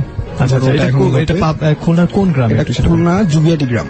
আচ্ছা, জুগিয়াটি গ্রাম। এবং সেখানটায় আগে থেকে ঘটে আসছে, এবং ইনফ্যাক্ট এখনো ঘটছে, এখনো স্টিল ঘটতেছে। এবং ওই ফ্যামিলিতে আর কি একটাই ছেলে আছে, এবং যারই ছেলে হয় সেই পাগল টাইপের হয়ে যায় আর কি। আচ্ছা, আচ্ছা। এটা অবশ্যই খুব রহস্যময় একটা ঘটনা ছিল। লিসেনার্স যারা রয়েছে, তারা যদি সেখানটায় যেতে চায় এবং সেই ব্যাপারটা সরজমিনে প্রত্যক্ষণ করতে চায়, তাহলে তাদের জন্য অবশ্যই স্টোরিটা আমার কাছে ভয়ঙ্কর এবং বিশ্বাসযোগ্য মনে হয়েছে। একটু অ্যাড্রেসটা বলে দিবেন, পুরো অ্যাড্রেসটা। অ্যাড্রেসটা হচ্ছে খুলনা জেলার রূপসা থানার জুগিয়াটি গ্রাম। আচ্ছা, আচ্ছা। এই ছিল আপনার ঘটনা, তাই তো? থ্যাংক ইউ সো মাচ আমাদেরকে স্টুডিওতে এসে সময় দেওয়ার জন্য। আপনি যদি স্টুডিওতে আসতে চান এবং জামিলের মতো করে আমাদের সাথে ঘটনা শেয়ার করতে চান, এবং সেটা অবশ্যই সত্য এবং বিশ্বাসযোগ্য ঘটনা হতে হবে, তাহলে অবশ্যই আপনার মেসেজ অপশনে গিয়ে লিখে ফেলবেন AR, দেন স্পেস দিয়ে লিখবেন B90.8 আর একটি স্পেস দিয়ে আপনার নাম, ঠিকানা এবং সেলফোন নম্বর লিখে সেন্ড করতে হবে 2323 এই নাম্বারটাতে। SMS মাধ্যমে অনেকেই আমাদেরকে লিখছেন। আমরা এই মুহূর্তে ফেসবুকে চলে যাব, facebook.com/asianradio এই অ্যাড্রেসে আমাদেরকে অনেকে লিখছেন। ফারদিন শিকদার সজীব লিখেছেন, ভাই আমি ফারদিন শিকদার মানিকগঞ্জ থেকে শুনছি, খুব ভয় লাগছে। আপনারা লিখেছেন। নাসির লিখেছেন, ভাই আমি তোমাদের প্রোগ্রামটা অস্থির। লিখেছেন আশিক আমাদেরকে লিখেছেন, আমাদেরকে রিজমান শুটার লিখেছেন, কনক ভাই আমাকে কিছু ভৌতিক মুভির নাম জানতে পারি। রোজমেরি বেবিজ নামে একটা মুভি রয়েছে, সেই মুভিটা আপনি দেখতে পারেন, এবং এই মুভিটা বানাতে গিয়ে অনেক ধরনের স্টোরি, অনেক ধরনের ঘটনা ঘটেছে। যে সেট রয়েছে সেই মুভির সেটই ঘটেছে, ইনফ্যাক্ট প্রডিউসারের সাথে ঘটেছে, ডিরেক্টরের সাথে ঘটেছে, ইনফ্যাক্ট পুরো মুভিতে যারা ছিল তাদের সাথে নানান ভৌতিক ঘটনা ঘটেছে। সো আমার মনে হয় এই মুভিটা আপনি দেখতে পারেন। এবং আগামী সপ্তাহে আমরা কিছু মুভির নাম দিব, যে মুভিগুলো আপনারা দেখতে পারেন। নুসরাত মেহজাবিন আমাদেরকে SMS করেছেন, SMS না ঠিক ফেসবুকে লিখছেন। সীমান্ত হৃদয় আমাদেরকে লিখছেন। নাইমুর রহমান আমাদেরকে লিখছেন। ফয়সাল আহমেদ লিখছেন খুব খুব খুব ভয় লাগছে ভাই, আমরা 3 ফ্রেন্ড একসাথে শুনছি। আমাদেরকে SMS মাধ্যমে অনেকেই লিখেছেন। বন্ধুরা, আপনারা যদি চান যে আপনার সাথে ঘটেছে অথবা আপনার শোনা যদি এরকম কোনো ভয়ঙ্কর ঘটনা থাকে, সেই ঘটনাগুলো আপনি আমাদেরকে লিখে পাঠিয়ে দিতে পারেন, সেগুলো আমরা মনিটর করব।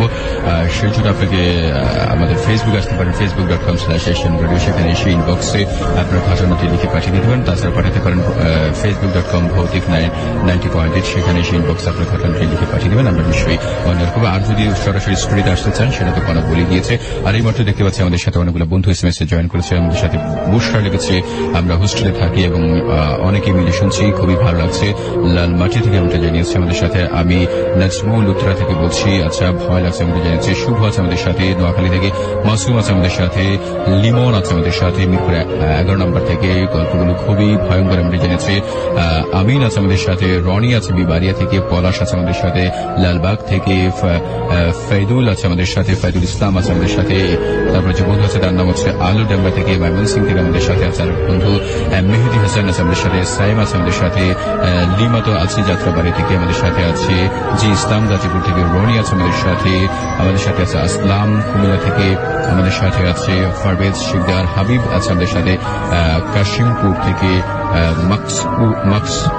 মকবুল আছে আমাদের সাথে, আনজান সরকার আছে আমাদের সাথে, শাকিল আছে আমাদের সাথে উত্তরা থেকে, প্রিন্স আছে আমাদের সাথে, মুস্তাফা এবং সোনিয়া মিরপুর থেকে আছে, সাদিক আজমল সে আসতে চায় ফোন নাম্বার লিখে জানিয়েছে, হৃদয় আছে কুমিল্লা থেকে, আর রিয়াদ আছে আমাদের সাথে, হারুন আছে আমাদের সাথে, নাইম আছে আমাদের সাথে, হাসিব আছে আমাদের সাথে, জায়েদ আছে আমাদের সাথে, তারপর কিং আলী আছে আমাদের সাথে, ফারভেজ আছে, স্বপ্না আছে আমাদের সাথে লিখেছে আমাদের সাথে, ইমরান আছে আমাদের সাথে।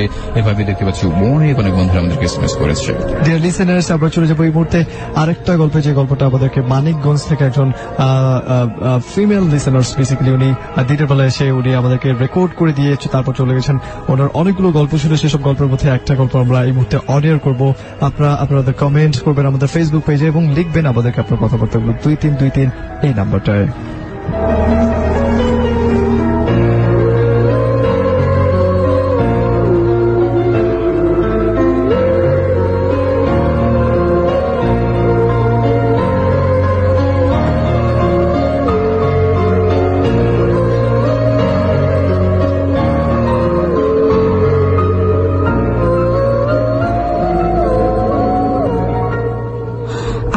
সুলতানা, আমাদের বাড়ি বাংলা বাজার মুন্সিগঞ্জ, থানা জেলা মুন্সিগঞ্জ, বাংলা বাজার আমাদের গ্রামের বাড়ি। ওইখানে আমি যখন আমার 9 থেকে 10 বছর, তখন আমার রমজান মাস ছিল। ওইখানে আমার এক চাচির বাসায় আমি কোরআন শরীফ আর নামাজ শিখতে যাই। তো তারাবি নামাজ শিখতে যাই। আমার বড় চাচা মানে বড় আব্বু, উনি আমাকে প্রতি রাতে নিয়ে আসতো ওখান থেকে, মানে মসজিদের পাশে নামাজ পড়ে আমাকে নিয়ে আসতো ওই বাড়ি থেকে। তো একদিন 15 রোজার পরে আমরা আসতেছি দুইজনে, আব্বু আর আমি। আসার পরে আমাদের রাস্তা, পুরো সড়কের রাস্তায় এই ধারে বাজার, এই ধারেও বাজার, মাঝখানে রাস্তা। রাত তখন বাজে প্রায় 11:30। তো আমি আর আমার আব্বু আসতেছি। আসার পথে একজন মহিলা কান্না করতেছে। তো আমার আব্বু জিজ্ঞেস, কে রে জহুরা, মানে মনে করছে যে আমার ছোট কাকির ছোট চাচার বউ আর কি। তখন সে মানে ওই মহিলাটা বসার থেকে উঠা দাঁড়ালোর মানে 2 কদম আমার বাবা যাইতি তাকে যাইটা ধরে রাখছে। তারা যাইতে ধরে রাখার পর আমি চিৎকার দিয়ে আমি আমার বাবার মারতাছে, হয়তো তারা ডাকাত ধরছে কিংবা ছিনতাইকারী ধরছে। কিন্তু আমার বাবা দেখতেছি অজস্র ভাবে সূরা কালাম ইয়াসিন সূরা পড়তেছে বড় আব্বু, তারপরে ওইটা ছাইড়া দিচ্ছে। তখন আমার বড় আব্বু অনেক কাহিল হয়ে যায়, অজ্ঞান হয়ে যায়। পরে আমি অনেক চিল্লাচিল্লি করার পরে মানুষজন, বাঁশবাগানের ওখানে একটা ছোট ছোট গর্ত আছে, তারপর ওখানে মানুষ, বরিশালের মানুষরা আর কি আলু তোলার জন্য যায়, ওনারা আছে, সবাই ওনারা ছুটে আসে বড় বাবার। পরে আমরা ইয়াতে নিয়ে যাই, বাসায় নিয়ে যাই। তারপরে যখন এর 2 বছর পরেই, আমার যখন 12 বছর, এই 2 বছর পরে আমার ওইখানে তখন ধরো সবে বরাতের রাতের মধ্যে আমরা সবাই সবে বরাতের রাতের মধ্যে নামাজ পড়ি কিংবা দৌড়াদৌড়ি হইচট করি। তো আমাদের বাড়ির পাশের মসজিদে সবে বরাতের রাতের মধ্যে মিষ্টি বিলায়। তো মসজিদে মিষ্টি আনার জন্য আমি ও পোলাপানের সাথে দৌড়াদৌড়ি করতেছি। তো এর মাঝখানে আমি যখন আমাদের বাড়ির পিছনে যাই, পিছনে যাওয়ার পর সব মানে আমাদের সমান, আমার ভাইয়েরা বোনেরা সব চলে গেছে, আমি পিছনটা যাইতাছি। তো আমার সাথে আমার আরেকটা বোন ছিল, ওনার আমরা যাইতাছি, যাওয়ার পরে 3 মাথা রাস্তায় আর কি, তারপর মসজিদ। তো ওখান থেকে একটা ঘর শুধু মাঝখানে। তো নদীর থেকে আমাদের যে বাংলাবাজার পদ্মা নদী আছে, সেই নদীর থেকে একটা মহিলা উঠে আসছে। তা আমি মনে করছি যে আমার মাও তো গোসল করে নামাজ পড়ছে, কারণ ওই যে চুলের ফোঁটায় পানিতে যে পেঁয়াজ তো যায়, এটা মার থেকে শুনছি। তো আমি মনে করছি তাই, কিন্তু ওনার শরীরে এত আওয়াজ আর এত সুন্দর নারী, আমি তাকায় রয়েছি। তাকায় থাকার পরে যখন আমি যখন তার চোখের দিকে থেকে পায়ের দিকে তাকাইছি, তখন দেখি তার পাও ঘোড়ার মতো। তখন ওখানে একটা বেড়ার মতো ঘর ছিল, ওই ঘরের পাশে আমি অজ্ঞান হয়ে পড়ে যাই। পড়ে যাওয়ার পর আমাকে নিয়ে বাসায় চলে যায়। বাসায় যাওয়ার পর আমার আম্মু আমাকে জিজ্ঞেস করলো যে তোমার, আমি আম্মুকে জিজ্ঞেস করছি যে আম্মু আমার এরকম হয়েছে কেন। তা আমার আম্মু আমাকে প্রশ্নের উত্তরটা দেয়নি। তার কিছুদিন পরে দেখি আমার আম্মুই তার সাথে কথা বলতেছে। হয়তো এটা আমার আম্মুর সাথে নাকি ছিল।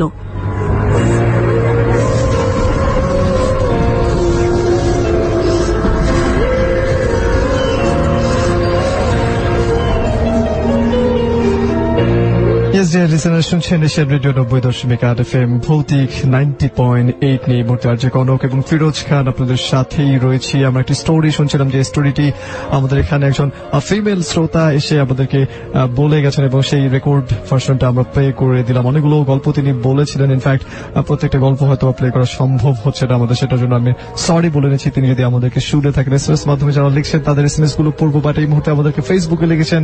ফেসবুকে যদি আপনি লিখতে চান তাহলে চলে যাবেন facebook.com/Asian Radio এই অ্যাড্রেসে। সেখানটায় গেলেই দেখবেন একটি ভৌতিকের পোস্ট দেওয়া রয়েছে, এবং সেই পোস্টে আপনার কমেন্টে লিখবেন। মেহেদি হাসান নাইম লিখলেন, ভাই আমরা 15 ফ্রেন্ড মিলে ছাদে বসে তোমাদেরকে শুনছি, খুব ভালো লাগছে, কজ আজকের সবগুলো স্টোরি অনেক horror. Thank you so much. আজকে রাকেশ লিখেছেন আমাদেরকে, কনক ভাইয়া আপনাদের এই প্রোগ্রামটা আমার অনেক ভালো লাগে আর অনেক ভয়ও লাগে। কুমিল্লা থেকে আপনি লিখেছেন। জিয়াউল হক লিঙ্কন লিখেছেন, আমি ধানমন্ডি 32 থেকে শুনছি, ফার্স্ট গল্পটা অনেক ভয়ঙ্কর, ভয় ছাড়া একেবারে মজা ইম্পসিবল। অবশ্যই ভয় ছাড়া মজাটা ইম্পসিবল। সৌরভ লিখেছেন আমাদেরকে, আপনাদের নতুন লিসেনার, আপনাদের প্রোগ্রামটা অনেক ভালো লাগছে, কিন্তু আরো বেশি ভয় পেতে চাই। অবশ্যই আমাদের সাথে রাত 2টো পর্যন্ত থাকবেন, শেয়ার করবো। এরপর যে আমরা চলে যাবো আরেকটি স্টোরিতে, যে স্টোরিটা আমাদেরকে শ্রোতারা লিখে পাঠিয়েছেন। আপনি যদি আপনাদের ঘটনা লিখে পাঠাতে চান তাহলে অবশ্যই আমাদের ফেসবুকের যে পেজ রয়েছে, which is facebook.com/Asian Radio, এবং আরেকটি পেজ রয়েছে which is facebook.com/ভৌতিক 90.8, সেখানটায় আপনার গল্পগুলো লিখে পাঠাবেন। যারা ইমেইল করবেন, সরাসরি ভয়েস রেকর্ড করবেন, তারা অফকোর্স নিশ্চিত হবেন যে লাউড এবং ক্লিয়ার ভয়েসে পাঠাবেন, যাতে নিরিবিলি কোনো পরিবেশে গিয়ে আপনারা রেকর্ড করবার চেষ্টা করবেন, এবং সেখানে আমাদেরকে ইমেইল করতে হবে সেই ঘটনাটি অবশ্যই ভৌতিক 90.8@gmail.com। ভৌতিক বানানো হচ্ছে BHOUTIK। আমরা আরেকটি স্টোরি শুনবো, আপনার SMS এবং কমেন্ট নিয়ে আমরা ফিরছি একটু পর।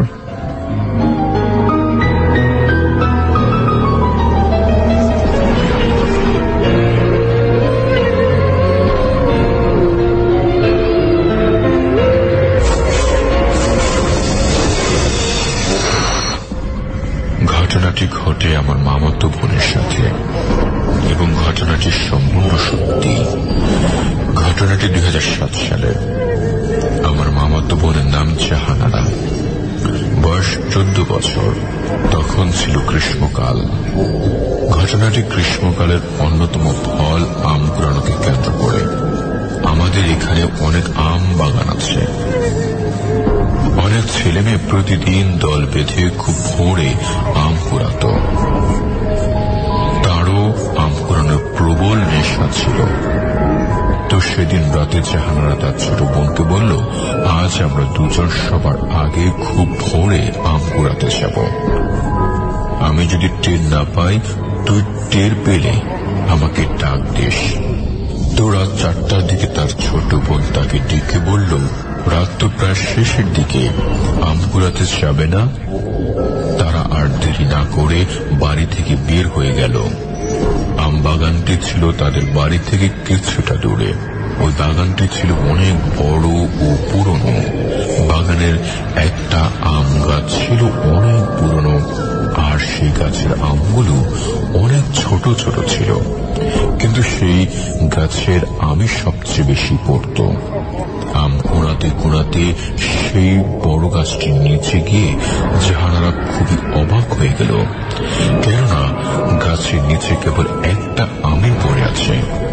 তবে আমটি এই গাছের আমের তুলনায় অনেক বড়। তবু সেটাকে পাত্তা না দিয়ে আমটি ধরতে গেল, কিন্তু এরপর সে যা দেখল তা অন্য কেউ দেখতে চাইবে না। সে যখন আমটি ধরতে গেল অমনি আমটি কিছুটা দূর সরে গেল। এটা দেখে সে ভয় পেল, কিন্তু ভাবল হয়তো সে ভুল দেখেছে। আবার সে আমটি ধরতে গেল, কিন্তু এবারও ওই একই ঘটনা। এবার তার মনে জেগে বসল ভয়, কি হচ্ছে সব। আবার যখন সে আমটিকে ধরতে গেল তখনই আমটি এমন এক ভয়ঙ্কর আকৃতি ধারণ করল যা দেখা মাত্র সে বেহুশ হয়ে গেল। ঘটনাটি এখানে শেষ হলেই ভালো হতো, কিন্তু তারপরও যা ঘটল যা এক কথায় অবিশ্বাস্য। যখন আজানের সুর শুনে তার হুঁশ ফিরল তখন সে গাছটির নিচে পড়ে আছে। আশেপাশে কেউ নেই, এমনকি তার ছোট বোনকেও খুঁজে পেল না। আরো ভীতু হয়ে পড়ল সে। দ্রুত তাড়াতাড়ি করে বাড়ি ফিরে এসে দেখে তার বোন এখনো ঘুমাচ্ছে। সে তার বোনকে ডেকে তুলল আর বলল কেন তাকে একা ফেলে চলে এসেছে, কিন্তু তার বোন কিছুই বুঝল না। উপরন্তু জাহানার হাতে আমের ব্যাগ দেখে সে বলল, আপু তুই একাই আম কুড়াতে গেলি, আমাকে ডাকলিও না। এই কথা শোনার পর আবারও সে জাহানারা বেহুশ হয়ে পড়ল। সকাল থেকে প্রচন্ড জ্বর আসে। এর কিছুদিন পর সে মারা যায় কোনো কারণ ছাড়াই।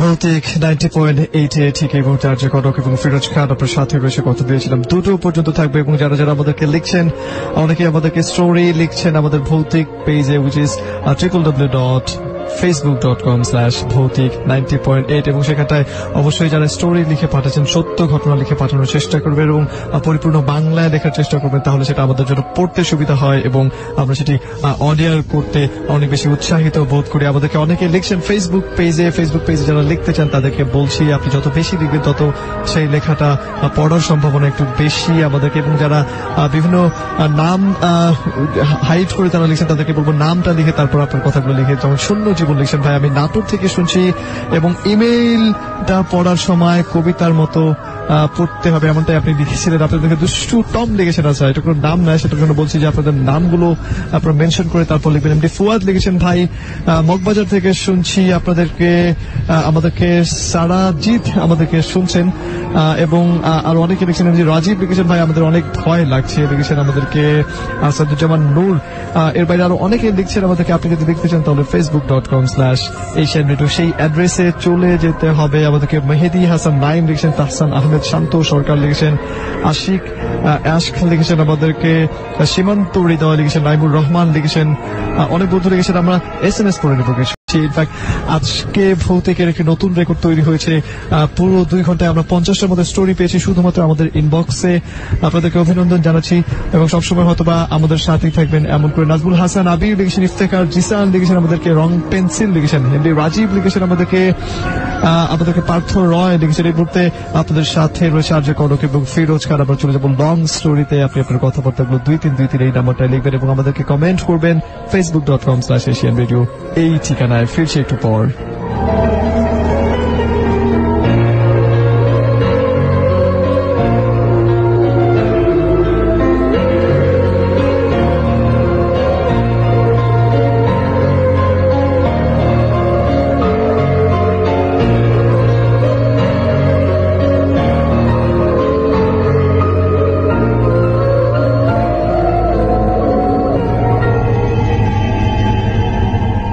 অনেকদিন পর কলকাতায় বদলি হয়ে এসে বাড়ির সমস্যায় পড়লাম।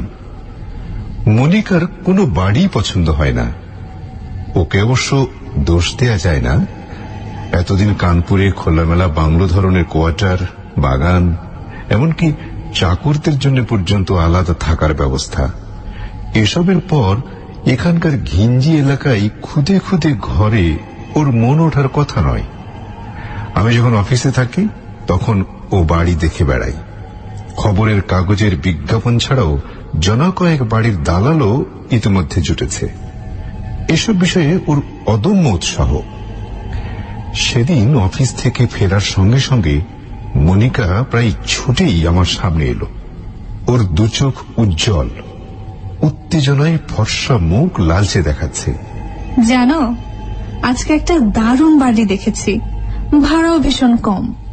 খুশিতে ও যেন ডগমগ করছে। আমি একটু কৌতূহলী হয়েই ওর মুখের দিকে তাকালাম। বাড়িটা হচ্ছে পার্ক সার্কাসে, একটু নিরিবিলিও আছে। একতলায় 2টো বেডরুম আর একটা ড্রয়িং রুম, রান্নাঘর, ভাড়ার ঘর বেশ বড় বড়। দোতলায় 3টে বেডরুম, একটা বাথরুম, চওড়া বারান্দা। ভাড়া মোটে 250 টাকা। মনিকা বিজয়নীর মতো তার কথা শেষ করল। আমি অবিশ্বাসের হাসি হেসে বললাম, তুমি নিশ্চয়ই কোনো জোচ্চরের পাল্লায় পড়েছ। একটা দোতলা পুরো বাড়ি 250 টাকা ভাড়া? ফুহ! তুমি তো এমন কথা বলবেই, একটু গত নাড়াবে না, আর বাড়িতে বসে বসে শুধু বাক্যি ছাড়বে। আমি গৃহশান্তির আশায় তাড়াতাড়ি বললাম, আহা, আমার কথাটা আগে শোনো। আজকাল কত রকম মানুষ ঠকানো ফিকরি বেরিয়েছে তা তো জানো না। হয়তো বাড়ি ভাড়া নেবার পর জানা গেল যাকে বাড়িওয়ালা জেনে সরল বিশ্বাসে টাকা পয়সা দিয়েছি সে একজন ভণ্ড। জাল বাড়িওয়ালা সেজে আমাদের ঠকিয়েছে। অত কাঁচা মেয়ে আমাকে পাওনি। মনিকা আমার দিকে অনুকম্পার দৃষ্টিতে তাকিয়ে বলল, বাড়িওয়ালার সঙ্গে দেখা করে বাড়ির দলিল আমি দেখে এসেছি। এরপর আমার আর কথা থাকতে পারে না। বাড়িটা যখন এত ভালো, ভাড়াও নামমাত্র, তবে খালি পড়ে আছে কেন এ প্রশ্ন করার মতো সাহস আমার হল না। পরদিন রবিবার ছিল। মনিকা আমাকে নিয়ে বেরোলো। বাড়িটা দেখাবে আর সেই সঙ্গে বাড়িওয়ালার সঙ্গে পাকা কথা বলে আসবে।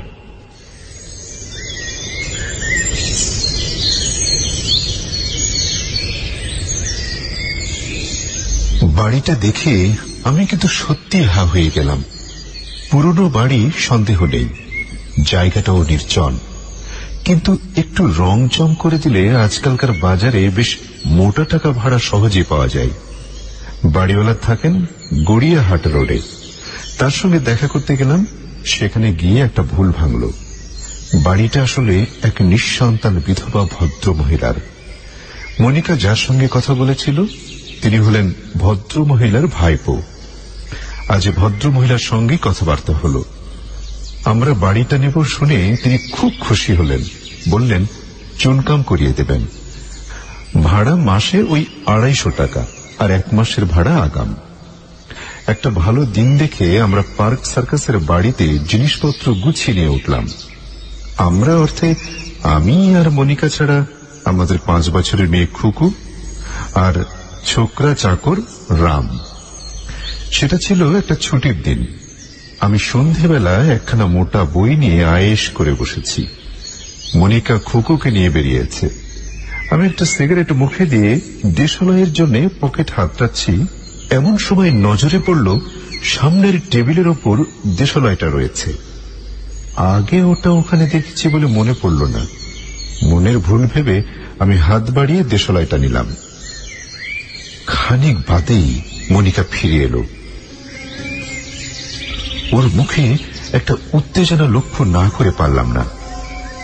আমার মুখোমুখি একটা চেয়ারে বসেও বলল, বাড়িটা এত সস্তায় ভাড়া পেয়েছি কেন জানো?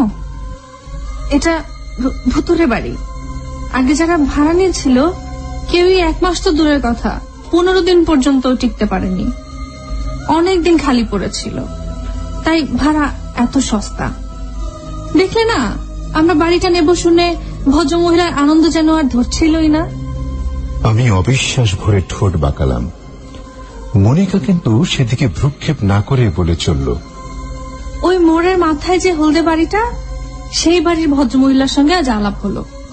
ওরা এখানকার অনেক দিনের বাসিন্দা। ওর মুখে শুনলাম বেশ কয়েক বছর আগে নাকি এই বাড়িটা ছিল বাসুদেব রায় চৌধুরী নামের এক ভদ্রলোকের। ভদ্রলোক তার স্ত্রী আর আমাদের খুকুর মতো যে 5 বছরের একটি মেয়ে নিয়ে তাদের সংসার ছিল। মেয়েটি নাকি তার মা বাবার খুবই আদরের ছিল। আর অত ছোট হলে কি হবে, খুব গিন্নি ছিল বুঝলে। একদিন দোতলা থেকে নামার সময় পা পিছলে নাকি ও সরাসরি একতলায় পড়ে যায়। সেই যে জ্ঞান হারিয়েছিল আর নাকি জ্ঞান ফেরেনি, হাসপাতালে নিয়ে যাবার আগেই মারা যায়। এই ঘটনায় স্বামী স্ত্রী একেবারেই ভেঙে পড়েন। কিছুদিন পর তারা বাড়ি বিক্রি করে কাউকে না জানিয়ে কোথায় যে চলে গিয়েছে কেউ আর তাদের খবরই জানে না। বাড়িটা কিনেছিলেন আমাদের বাড়িয়ালির স্বামী। তাদের না ছেলেপুলে ছিল না। একদিন যাবার পরই বাড়িতে এমন সব ঘটনা ঘটতে লাগলো যাতে তারা ঘাবড়ে গেলেন। তাদের চোখের সামনে থেকে নাকি জিনিসপত্র শূন্যে ভেসে উধাও হয়ে যেত, যেন অদৃশ্য কেউ সেগুলো হাতে করে নিয়ে চলে যাচ্ছে। ওরা বাড়ি ছেড়ে চলে গেলেন। তারপর থেকেই ভাড়া দেবার চেষ্টা করে আসছেন, কিন্তু কেউই বেশি দিন টিকতে পারেনি। অর্থাৎ 5 বছরের মেয়ে ভূত। আমি একটু বিদ্রুপ করেই বললাম। মনিকা কিন্তু আমার বিদ্রুপ গায়ে মাখল না। ও যেন গভীরভাবে কি চিন্তা করছে। হঠাৎ ও বলে উঠল, আচ্ছা আচ্ছা শোনো, মেয়েটির জন্য না আমার কেমন দুঃখ হচ্ছে। ও বোধহয় এখনো এই বাড়িতে তার মা বাবাকে খুঁজে বেড়াচ্ছে। ভূত প্রেত সম্বন্ধে আমার কোনোদিনই কৌতূহল কিংবা বিশ্বাস ছিল না। একটু পরিহাস তরল কণ্ঠে আমি বললাম, মেয়েটির সম্বন্ধে যা শুনেছ তাতে মনে হয় ভালো মেয়ে ছিল, তবে সে আগে যারা ভাড়াটে এসেছিল তাদের উপর দৌরাত্ম্য করত কেন? হয়তো তাদের তার পছন্দ হয়নি। মনিকা চিন্তিত কণ্ঠে বলল। কয়েক মুহূর্ত পরে ও আবার বলে উঠল, আমরা যদি ওকে শান্তি দিতে পারি তবে বোধহয় ও কিছু করবে না। খুকুর জন্যই আমার একটু ভাবনা, ওরই তো সমবয়সী ছিল না। ছোটরা আবার অনেক কিছু অনুভব করে যা আমরা বড়রা ঠিক বুঝতে পারি না। আমি আর মনিকার সঙ্গে দার্শনিক আলোচনায় যোগ দিলাম না, কিন্তু হঠাৎ দেশালয়ের কথাটা আমার মনে পড়ল। এখন আমার স্পষ্ট মনে পড়ছে ওটা আগে টেবিলের উপর ছিল না। আমার মন কেমন যেন খুঁতখুত করতে লাগলো। পরদিন রাত্রে আরো একটা ঘটনা ঘটল। মনিকা প্রায় হুড়মুড় করে ঢুকে বলল, জানো এবার একটা কাণ্ড ঘটলো। আমাকে কিছু জিজ্ঞাসা করবার সুযোগ না দিয়েই ও বলে চলল, আমি রান্নাঘরে রান্না করছিলাম, উনুন থেকে কড়াটা নামাবো বলে সারাশি খুঁজছি, হঠাৎ পেছন থেকে কে যেন ওটা ভারিয়ে দিল। আমি ভাবলাম বোধহয় রাম। ওটা পেছন ফিরে দেখি কেউ নেই। আমার তখন কেমন একটু সন্দেহ হলো বুঝলে। রামকে ডাকলাম, ও ভাড়ার ঘরে রুটি বেলছিল। আমার প্রশ্ন শুনে তো অবাক, রান্নাঘরে ওনাকে আসেনি। আমি এবার সত্যি একটু চিন্তায় পড়লাম। বললাম, খুকু দুষ্টুমি করে সাড়াশি দিয়ে পালিয়ে যায়নি তো? না, ও তো হাতে লেখা লিখছে। আর তাছাড়া আমি মনে মনে যে সারাশি খুঁজছিলাম তাও জানবে কেমন করে? কথাটা সত্যি ভাববার মতো। আমি চুপ করে রইলাম।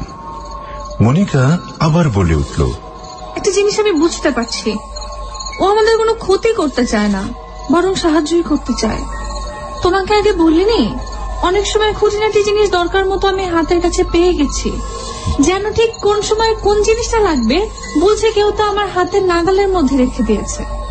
আমার মুখ ফসকে বেরিয়ে গেল, আশ্চর্য, আমি কিন্তু সহজে এবারই ছাড়ছি না। মনিকা বেশ দৃঢ় কণ্ঠেই বলে উঠল, আমি বেশ বুঝতে পারছি আমরা এ বাড়িতে আসায় ও মোটেই অসুখী হয়নি, বরং ওর আত্মা তৃপ্ত হয়েছে বলেই আমার ধারণা। একটু থেমে মনিকা আবার বলল, জানো ও বোধহয় আমার মধ্যে ওর মাকে খুঁজে পেয়েছে। কত সময় আমার মনে হয়েছে যেন আমার পায়ে পায়ে কেউ হাঁটছে। খুকু মনে করে আমি ফিরে তাকিয়েছি, কিন্তু কাউকে দেখতে পাইনি। আরো কয়েকটা দিন কেটে গেছে, তেমন উল্লেখযোগ্য আর কিছু ঘটেনি এর মধ্যে। সেদিন অফিস যাবার সময় পোশাক পরে টেবিলের উপর থেকে ওয়ালেট নিতে গিয়ে সেটা দেখতে পেলাম না।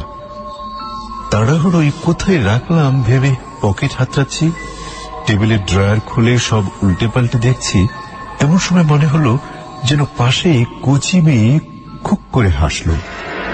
খুকুর দুষ্টুমি ভেবে ফিরে চাইলাম, কিন্তু কেউ নেই তো। আবার ঘুরে দাঁড়ালাম, হতভম্ব হয়ে দাঁড়িয়ে রইলাম। ওয়ালেট টেবিলের উপরে হাতের কাছে রয়েছে। ও কি আমার সঙ্গে খেলা করছিল? বাপ মায়ের আদরের মেয়েরা অনেক সময় যেমন দুষ্টুমি খেলা করে। আরেকদিন সন্ধ্যের পর আমি, মনিকা আর খুকু ওপরে আমাদের শোবার ঘরে বসেছি, কিন্তু কেন জানি পড়তে ভালো লাগছে না। শীত পড়েছে বলে দরজাটা ভেজানো ছিল। হঠাৎ দরজাটা আস্তে আস্তে খুলে গেল। আমার স্পষ্ট মনে হলো যেন ছোট্ট কেউ পা টিপে টিপে ঘরে ঢুকল। তারপরই আবার দরজাটা আস্তে আস্তে বন্ধ হয়ে গেল। মনিকার দিকে তাকিয়ে দেখলাম ও দরজার দিকে তাকিয়ে আছে। ওর দু চোখে একটা অস্বাভাবিক দীপ্তি। খুকু কিন্তু এক মনে পড়ে যাচ্ছে। ও কিছু টের পায়নি। অনুভূতি ছাড়া আর কিছু নয়। কচি কচি পায়ে কেউ যেন এগিয়ে আসছে। মনিকাও যেন সেটা অনুভব করছে। আস্তে আস্তে ও বাঁদিকে ঘাড় ফেরালো, যেন ওর পাশে কেউ বসেছে। আমি অবাক হয়ে লক্ষ্য করলাম মনিকার সুন্দর বড় বড় দু চোখে একটা অপূর্ব কমনীয় ভাব ফুটে উঠেছে। ঠোঁটের ফাঁকে মিষ্টি মৃদু হাসি। আমি অবাক হয়ে লক্ষ্য করলাম মনিকার সুন্দর বড় বড় দু চোখে একটা অপূর্ব কমনীয় ভাব ফুটে উঠেছে। ঠোঁটের ফাঁকে মিষ্টি মৃদু হাসি। খুকুর কথায় আমাদের দুজনেরই চমক ভাঙল। বলল, মা, আমার লেখা শেষ হয়ে গেছে। খানিক বাদেই মনিকাকে উঠতে হলো। ও রান্না পড়ে আছে। আমি স্পষ্ট দেখলাম উঠবার সময় ও বাদিকে ফিরে অনুচ্চ কণ্ঠে যেন বলল, এসো। মাঝে মাঝে বেশ মজার ব্যাপারও ঘটত। একদিন একতলায় বসবার ঘরে আমি সোফায় হেলান দিয়ে সেন্টার টেবিলের উপর দুপা তুলে দিয়েছি। হঠাৎ অনুভব করলাম আমার ডান পায়ের পাতায় কেউ যেন কচি নরম আঙ্গুল দিয়ে সুড়সুড়ি দিল। আমি চমকে উঠতেই কচি মেয়ের একটা চাপা হাসি যেন মিলিয়ে গেল।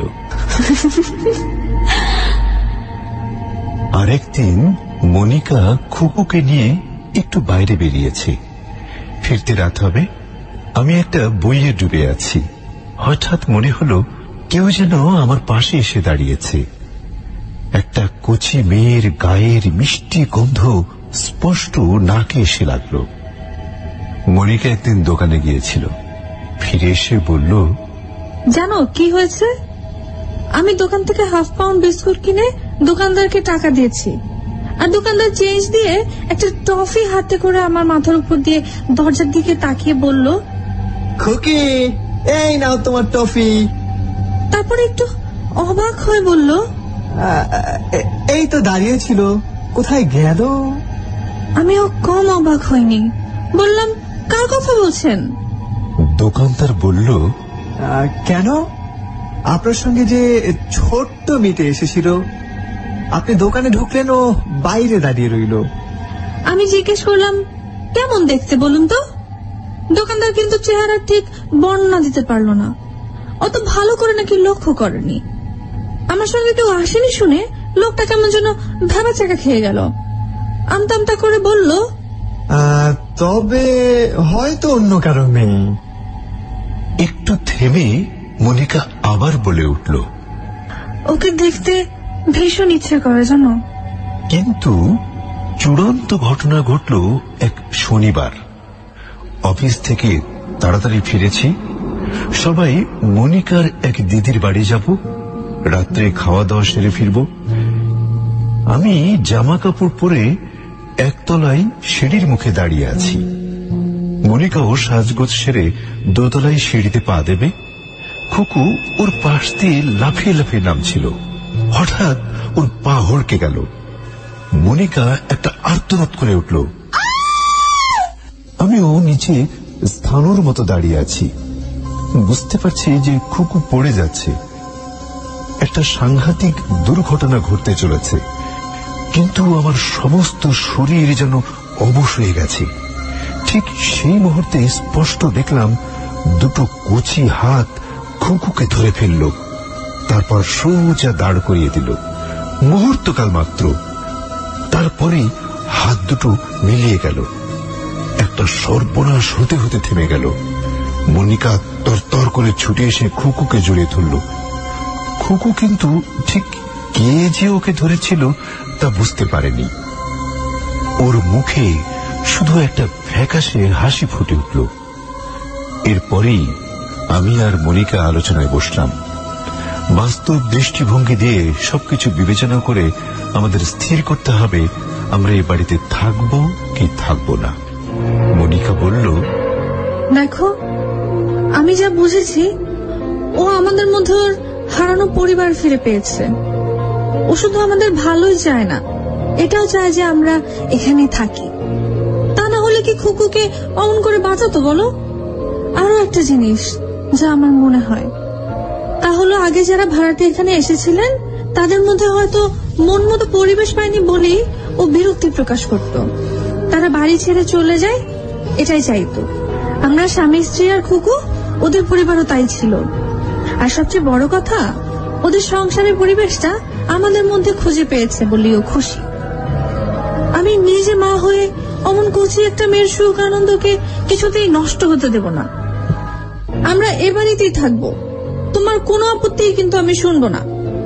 মনিকার কথা শেষ হতেই আমার স্পষ্ট মনে হলো যেন একটা কচি মেয়ে মিষ্টি করে হাসল।